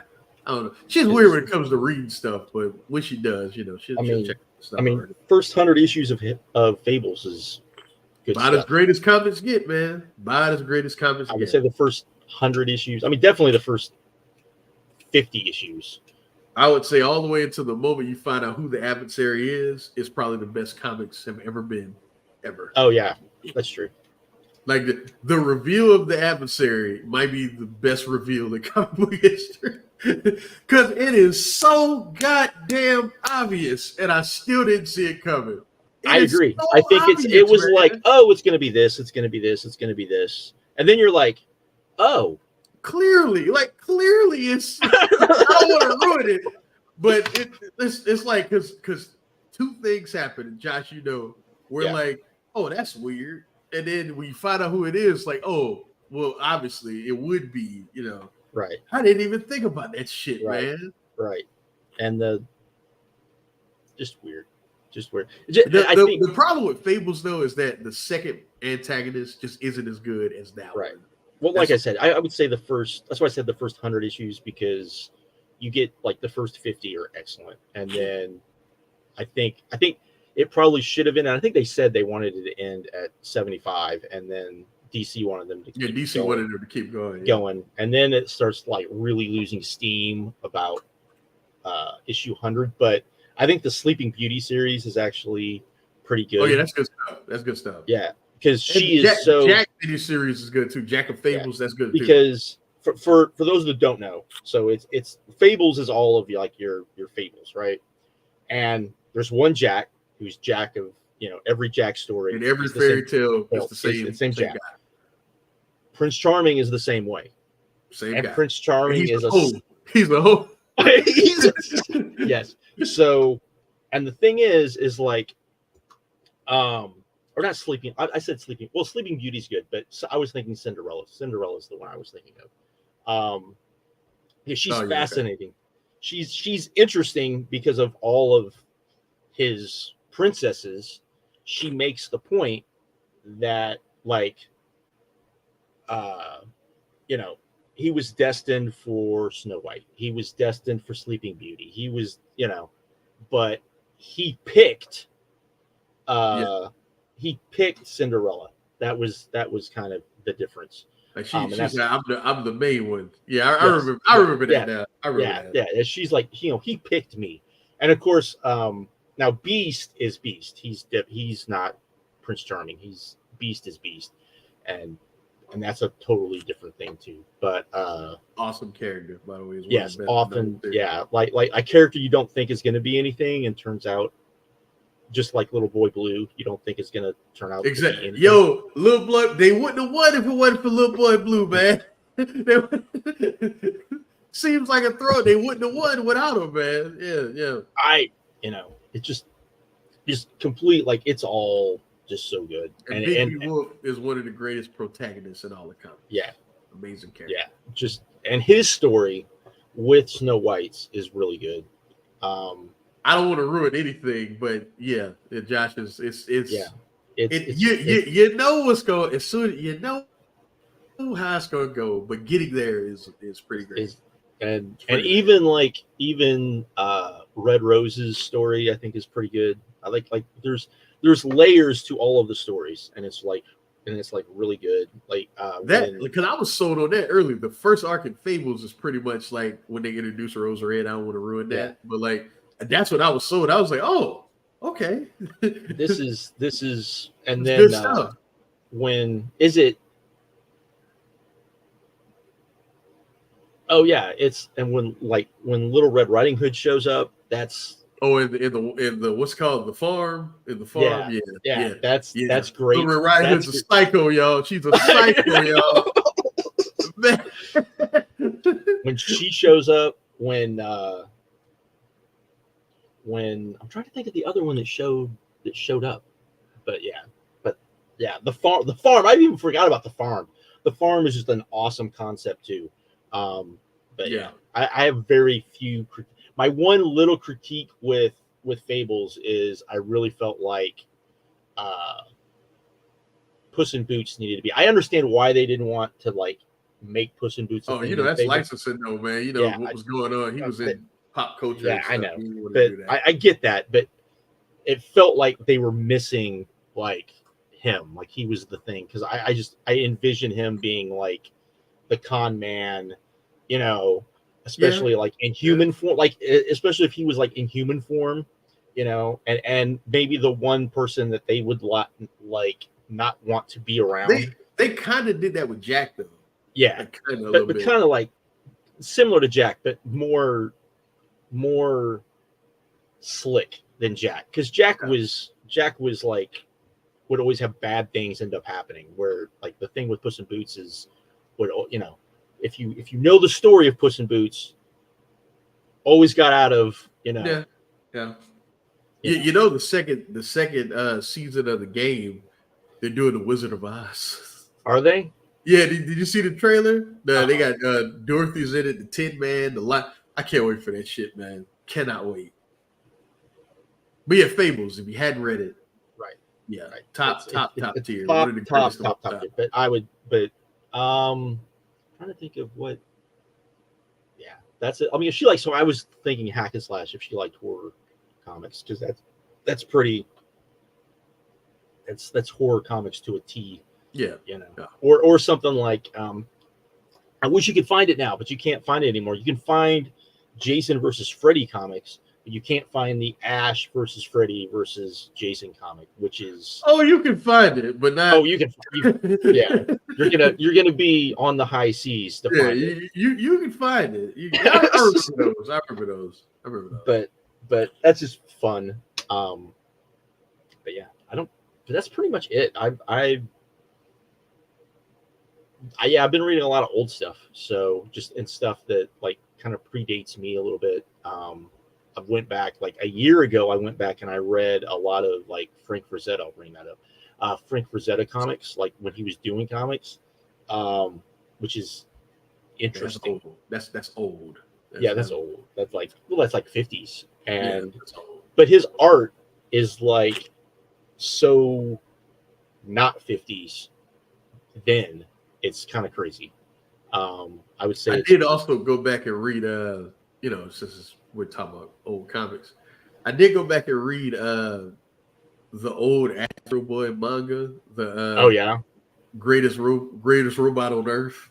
Only reason is because thanks to our boy Chase, I watched Pluto. I still hadn't read Pluto the manga because I heard it's the same as the anime, but I read that when I was a kid, and somehow they took that story and from that old manga and turned it into a murder mystery in Pluto, and it's like the greatest thing I've ever seen. So I wanted to go back and read it just to kind of see what I remembered and see what approach they took with different stuff, and they pretty much hit all the story beats but made it a murder mystery.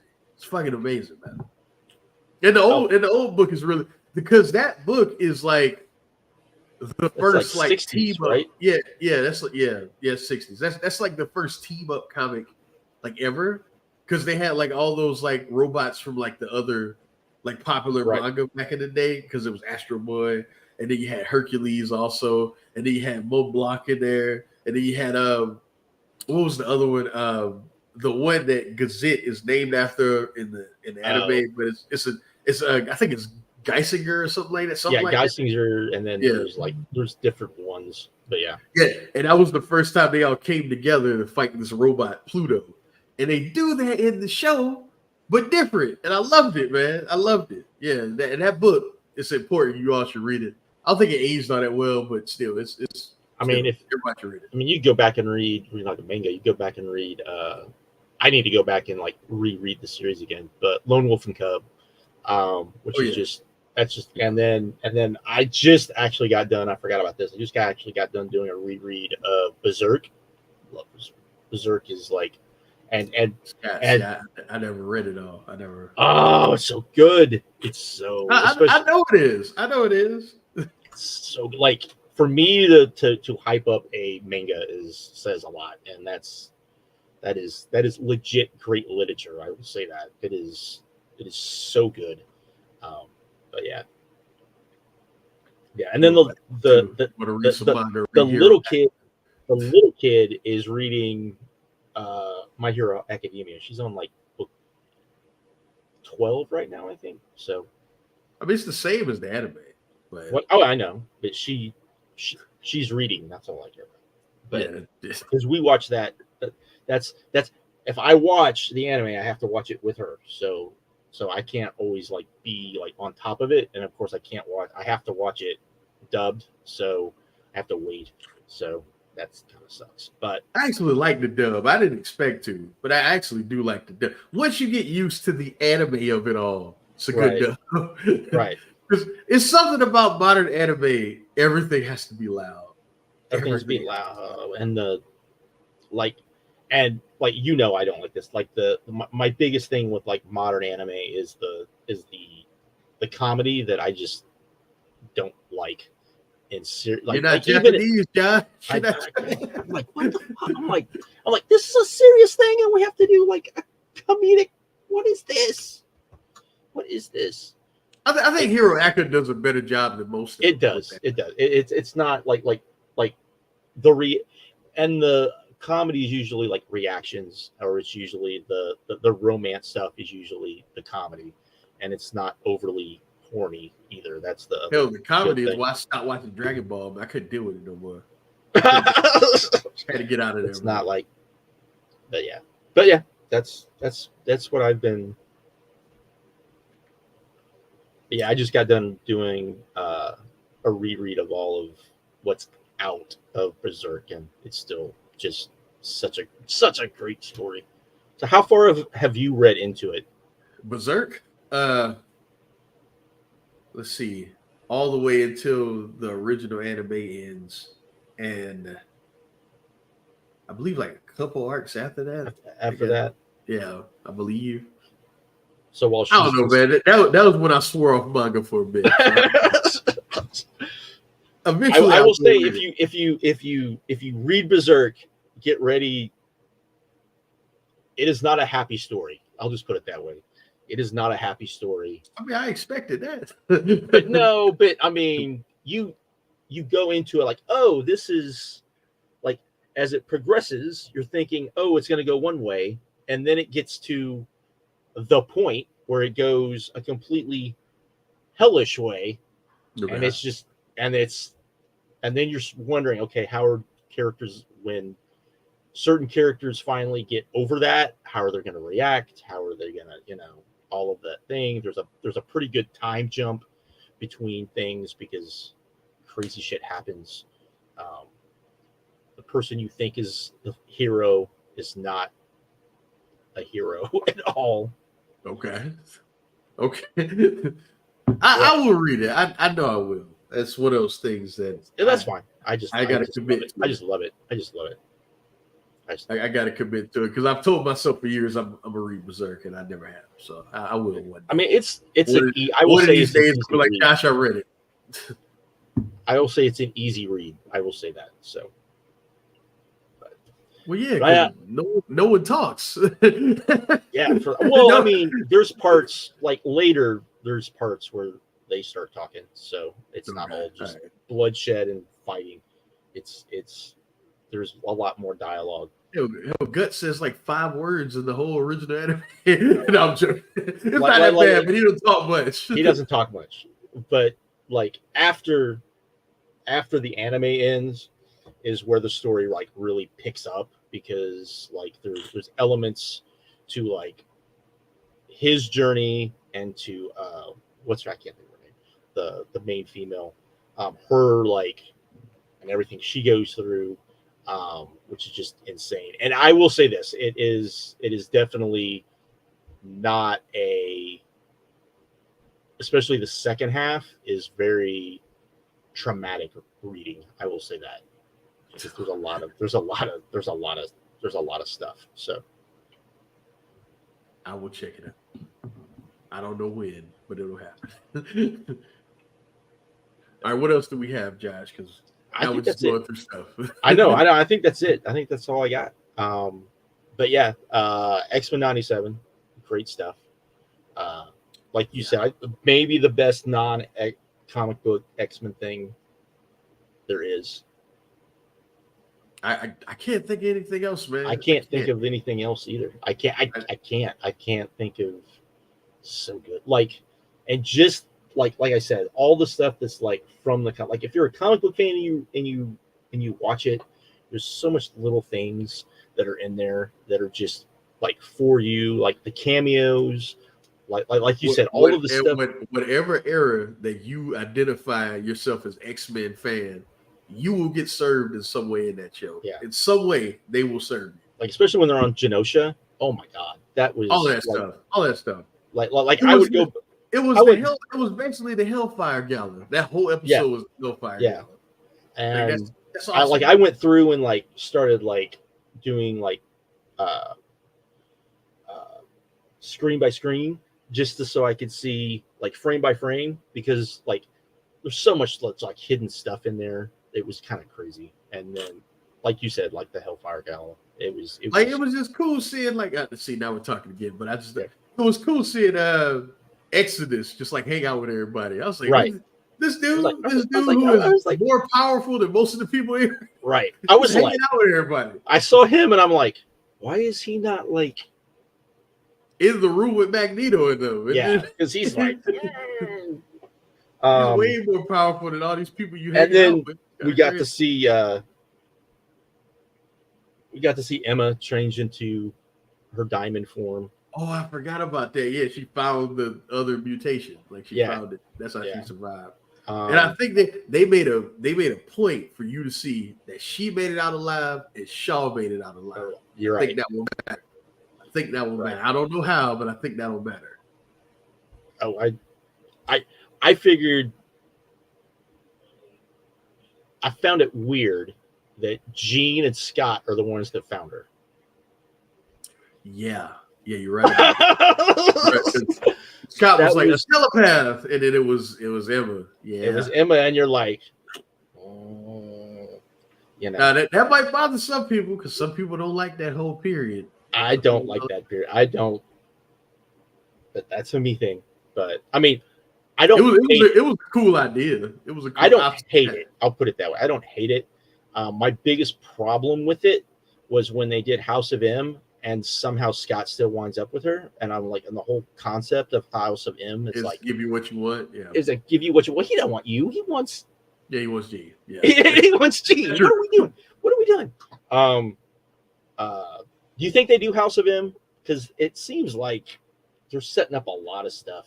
Look, man, they keep alluding to Wanda in some sort of way. I think some sort of tragedy will happen, and it will affect Wanda personally, and that's what it'll happen. Like maybe Magneto actually dies or something like that. I don't know. And she tries to fix it, and we get House of M in some wacky fashion, probably without. See, my thing with House of M, and I love House of M. I especially love. What's the issue before the actual House of M, when the X-Men Avengers crossover that leads into it? What is that? That's what is that? Where they go to try to kill. For those of you who don't know, they go try to kill Wanda because Wanda's gone insane. Yeah, and her powers are causing bad things to happen. I can't remember. But it ends because she basically does the snap. She does her version of the snap. But you don't know what she did. All of a sudden, just Peter, of all people, wakes up, and I will always remember this because I was like, oh my fucking God. Wakes up, he's in bed, you hear someone say, hey, Peter, the baby, go check on the baby. The baby's awake. right? Well, if you know Peter's whole thing, he wants to have kids. He gets up, and the next panel, the person laying next to him has blonde hair, not red hair. So you're like, what the fuck just happened? And you go from there. And basically, what she did is everyone that was in the room that was trying to kill her and her dad and her brother, she gave them everything they wanted in some cohesive way. So Some Uncle it's Ben is still yeah. Uncle Ben Ben's is still alive. alive. He's got Peter's got kids. He's with Gwen, but then you have to be woken up from this, and that's like the worst one of everyone getting woken up because he's looking at his kids, realizing he doesn't have kids. He's looking at Gwen, realizing what happened to Gwen. Looking at Uncle Ben, realizing what happened to Uncle Ben, realizing that he's the cause of like most of this all at once. Wolverine wants to basically be Nick Fury. Didn't Cap get sent back to the past or something like that? Cap never got frozen. He never got frozen. Yeah. So So you see him as like an old dude. And then you see you also see Hawkeye and his brother after everything that went on with that. That was cool too. They did so much cool stuff in that. It's a lot of cool like stuff. I think that's the first time they alluded to Black Panther and Storm. Yeah, that was the first time. That was because they're they known each other for years. I didn't like that though, but there's that. Basically Magneto like is like mutants are like have taken over. It's really good. Now after that,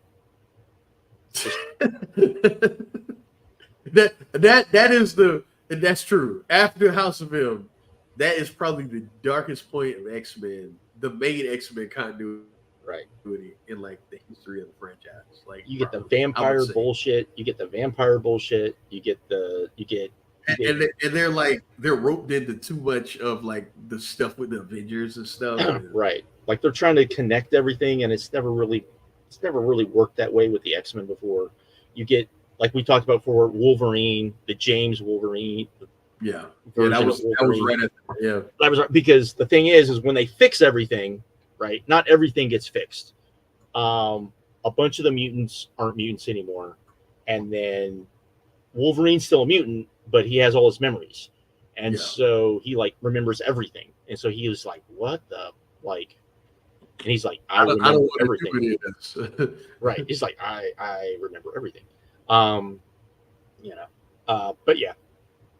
And what's so fucked up about it is that now you got me upset. Okay. What's so fucked up about it when they fix all that, it only really affects the X characters, not the like Avengers and everyone else. Everybody else just goes back to their titles and everything they had going on before. Right. And only people that felt anything are the X characters. It felt really like insulting, bro. It really did. Right. Like it was a way for them to get rid of a bunch of X characters that probably needed to get rid of, but it was a lame way to do it. Exactly. Like especially when the story just in a vacuum is so good. It's just everything that came after is. Right. Like it's basically you're like, oh, this is all kind of cool shit because it's everything everyone kind of wants. It's all mixed together. They all have to like be woken up from this dream and then they have to go fix it. So I mean, I will say that's when we got the cool Cable series though, where Hope is born and he has to like save her from Bishop because Bishop's trying to kill her. That shit was awesome. That's good. Like the Hope awesome. After that, the Hope stuff is very good. Like that series is so great. It's like Bishop is like the boogeyman, like chasing him through time, trying to kill him. And then even the end, because even I would say the end of that when Cable basically dies. That was good. That was good. And then Scott, his reaction, which leads to Scott going crazy. And that's kind of spotty. That's kind of spotty. But I liked that it was then, you had Hope and you finally got to see who Hope really was at the end of that because you kind of knew, but you didn't know. And then she's just like, oh no, there's always, what did she say? So there's always hope or there's always something. and then you see the little fiery bird. Yeah, the Phoenix Force. Yeah, Yeah. and you're like, wait, what? But yeah, She can control this thing. yeah, yeah. But the Hope stuff was good, but there was a lot of stuff in between that's like, but then they ran out of things to do with her too. right? Like they always, like they all look, man, like they always do. It's like I always wonder about it because like we were talking about Rachel before. Like one of the stories that I'm always like, I get that some people would probably find it weird, but you would think that they would do like an issue where Rachel somehow, like Franklin, like modern Franklin, comes to the mansion to like see his friends, right? Like Leech and all of them, and Rachel's like walking, and Franklin just kind of sees her and is like, "Hey, who are you? I've never met you before." And you have that like interaction where she's now dealing with like this kid, right? Have they ever interacted at all in a meaningful way? Right, like in a meaningful way. I don't even remember them ever like interacting at all. If so, that's a huge missed opportunity. You know what I mean? I mean, like, and her having to deal with it, that she's dealing with like this kid, and the kid says stuff like, "Oh, you know, you're really pretty," or all this stuff, and she's like, what, you know, what do I do? Because like, I'm trying to think. I don't think they've ever like had a real interaction. At least that I could, you know, and her being like, "This is, you know, this is my guy," but he's 10. Yeah, he's 10. Yeah. he's like 10. It's like, you know, and her like a day of like that. You can call it the visit or whatever. But I think that would be interesting. Of course, you don't like, you know. But anyways. Something I was thinking of. I never thought about that. That is a good idea. I never thought. You know, unless you just retcon that and say, "Oh, that never happened." No, please don't. Please don't. You know. It all has to be. We got to keep that. Like, oh no, it's just her and Kitty. That's the. See, no, man, no. Which they've never confirmed. They've just always, you know. Will we watch Deadpool and Wolverine? I don't know. Does a cat meow, Caesar? Yeah, like no, I'm joking. Of course. You have to. I've got Cassandra Nova. People. I've got both kids. Right. I got both kids wanting to see that. So, why is Cassandra Nova in that, Josh? Why? To piss us off. That's why. But I mean, the idea of her is a cool idea. They can't do her origin though. I know they can't. Well, they can. But why? Okay, if you're going to, why do it in this movie? Because supposedly, from what I understand, the Wolverine in this movie is not our Wolverine. Okay. It's a Wolverine from a world where Cassandra won, and Wolverine lost all of the X-Men. So kind of. I think is the things, but. Like I like the idea of her as a character. I liked the like that part of the Morrison run didn't bother me. That part, oddly enough, didn't bother me. It was the let's add a bunch of weird mutants that for no apparent reason other than just to add a bunch of mutants. Let's as I said, the only good mutant to come out of that is Phantom X. The rest of them could have kept them. Yeah, like. I don't need what was her name? Who was the butterfly girl? Not Pixie. What was her name? I don't know. That ended up with what's his name with the bird, and then she ended up laying eggs or some weird. Yeah, because didn't she cameoed in X-Men '97? And it wasn't she in the show? Probably was. Yeah, I think she was. I think she was on Genosha. I think she was with Boom Boom and like that whole she didn't talk, but she was there. Yeah. But now That's my. I don't know. I don't have anything else really.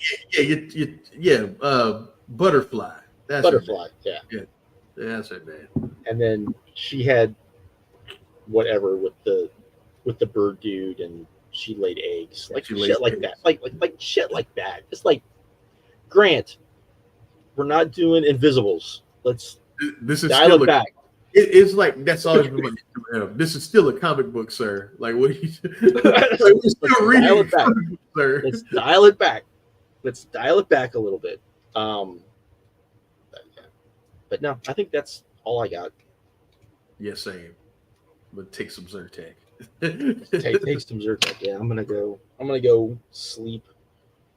Yeah, but we love y'all. Listen to us rant for like 2 hours. Right. I'm sure. I don't know how often we're gonna do these, but we will come to report different random. We'll probably do. I bet Deadpool and Wolverine. We might do one after Deadpool and Wolverine. Yeah, we'll that's probably a big. have to. And then the people have to know why you hate James Gunn also. So we got yes. Well, yeah, we didn't even talk about. I don't hate James Gunn. I don't hate James. Don't let him lie to you, y'all. Don't let him. I don't hate him. He hates James Gunn. What James Gunn? There's only one of those. There's only one James Gunn superhero movie that I don't like as much as everybody else. I wouldn't even say I hate it. Only one. He's talking about my favorite one by him, by the way. That's what he's talking about. Because it's he's talking about the Suicide Squad, y'all, which is crazy. That is crazy. I'm not the only one though.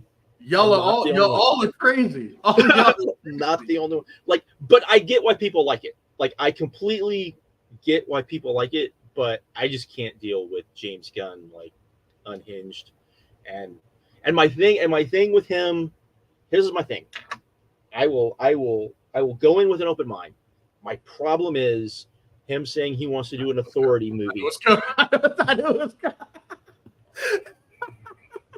That's like, do you even get what the Authority is? Do you get what their purpose is? Do you get what the whole, like, I know Warren Ellis is like kind of canceled. Is he kind of canceled or is he fully canceled? He's canceled. He's canceled.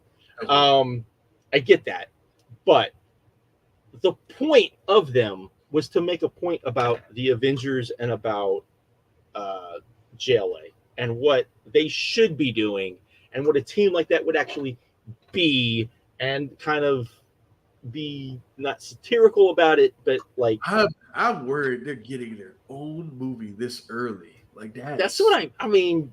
Like, it's too soon, man. It's too. Especially we don't even have his. They don't need to be in. Here's my thing. Don't do them. Don't do Authority unless you're simply doing Authority to be the elite. If you're doing the Authority to be the elite, and you're basically going to do Superman versus the elite, but you're actually going to use the Authority, fine. I'm fine with that. I actually like that. I didn't think about it. That's probably a better idea than creating the elite to do. Yeah. Right? Were they supposed to be the stand-ins anyway? For they were supposed to be the stand-ins for the Authority.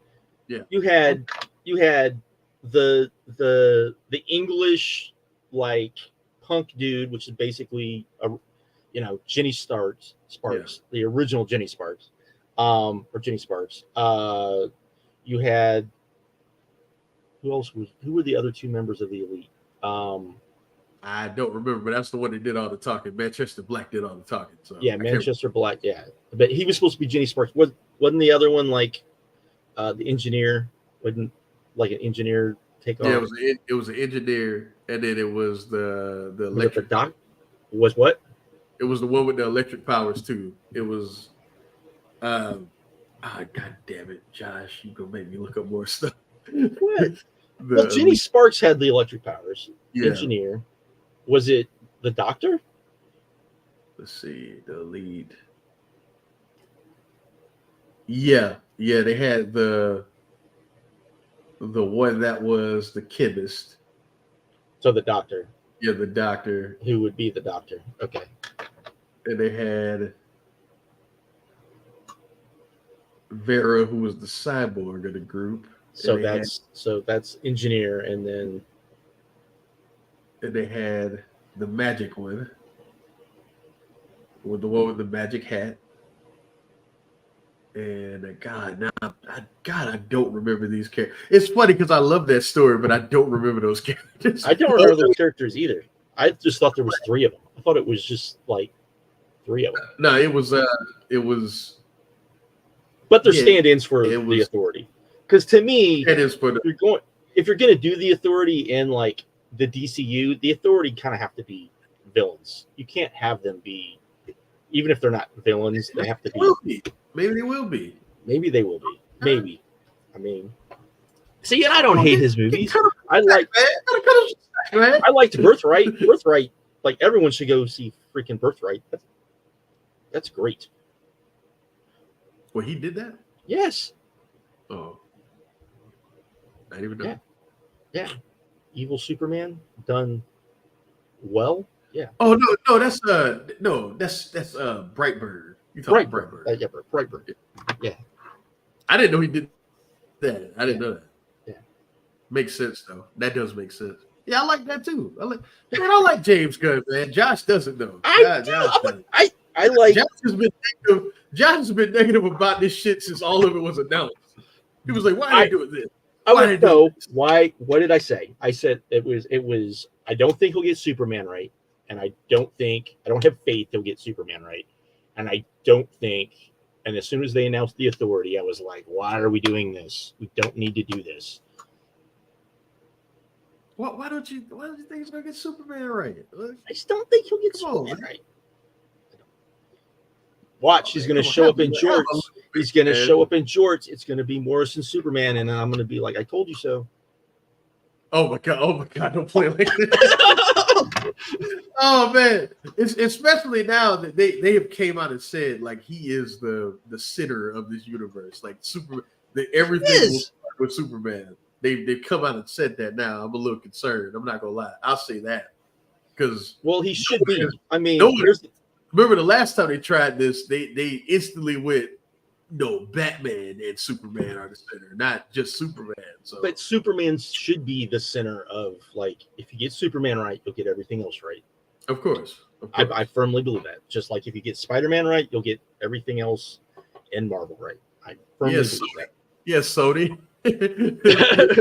You'll get everything else right. Weird now, Sony.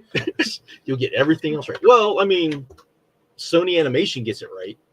Yeah, they do. You're right. They get it right. Look, everything they do, I believe in them. I just don't believe in the other. I don't know people. I don't know what the next. I don't know where they're going to go with the next movie, but it'll be interesting. Oh, you talking about the third Spider-Verse movie? Yeah, I don't either. I have no idea. I have no idea. But at least we're getting DLC for Spider-Man 2, the game in the Spider-Verse. So hey, I'll take it. Oh man!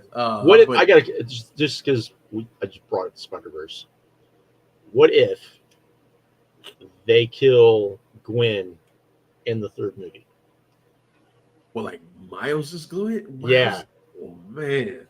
What if that's his? What if that's his? That's his Gwen moment. That's his moment. That's his moment that they all have. Oh man, yeah, because they all do. Because they talked about that. Miguel brought that up. Yeah, you're right. And he doesn't have that moment. Yeah, that's true. That is true. His uncle died, but it's not the same. It's not the same. That's not his moment. So. Oh my God, I don't know. I don't know if people can handle that, Josh. I doubt it. People would be like, "Why did you say we love her too much?" Oh my God, it's gonna be so sad. But he has to have one though. He's Spider-Man. He's got to have a moment. You got to have a moment.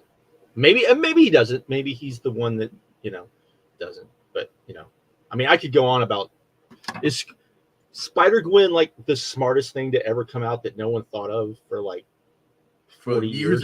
For like 40 years.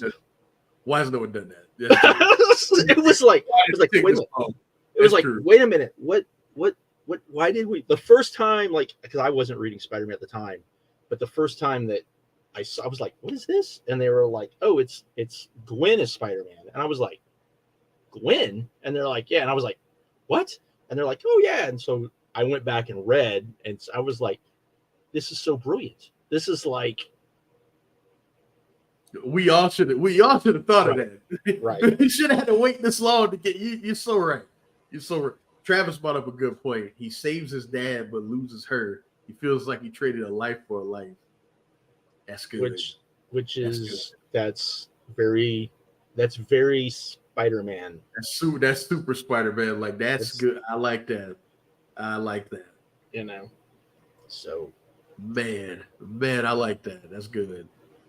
It's just an idea. It just popped in my head. I was like, And then if they wanted to make more, you could have him kind of battle the idea of, well, can I go back and because it's time travel. Should I go back and change this? And then he finds out, well, if you do, you're gonna lose your daddy. So I don't know. I like that, man. I like that. That's a good idea. And Josh froze, or did I freeze? One of us froze. Am I frozen?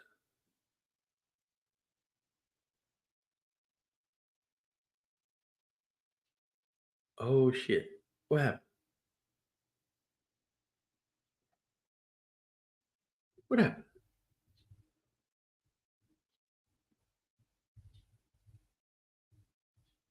I froze.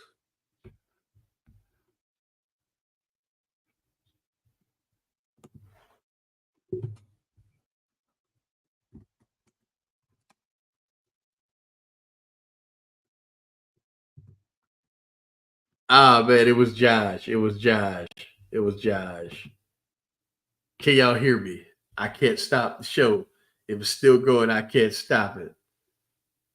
Yeah. So it's just me. I don't know how to close this. I don't know how to close this. Yeah. Thank y'all for coming through.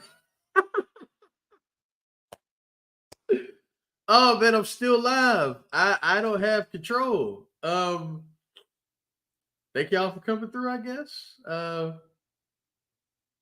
Yeah. It's awkward. I didn't Yeah, it's just Josh. It's just Josh. Anyway, I'm just gonna click the X and hopefully that'll end the show. Like I said, we'll do more of these often. Obviously after Deadpool and Wolverine. I don't know what else. If y'all got any suggestions, definitely hit us up. Join the Discord. Talk with us there about random shit. And yeah, I'm gonna try to click the X and get out of here. Hopefully, Josh can close. Godzilla -1 on Netflix. I hadn't seen it yet though. So yeah, I'll holler at y'all, man. Y'all take care.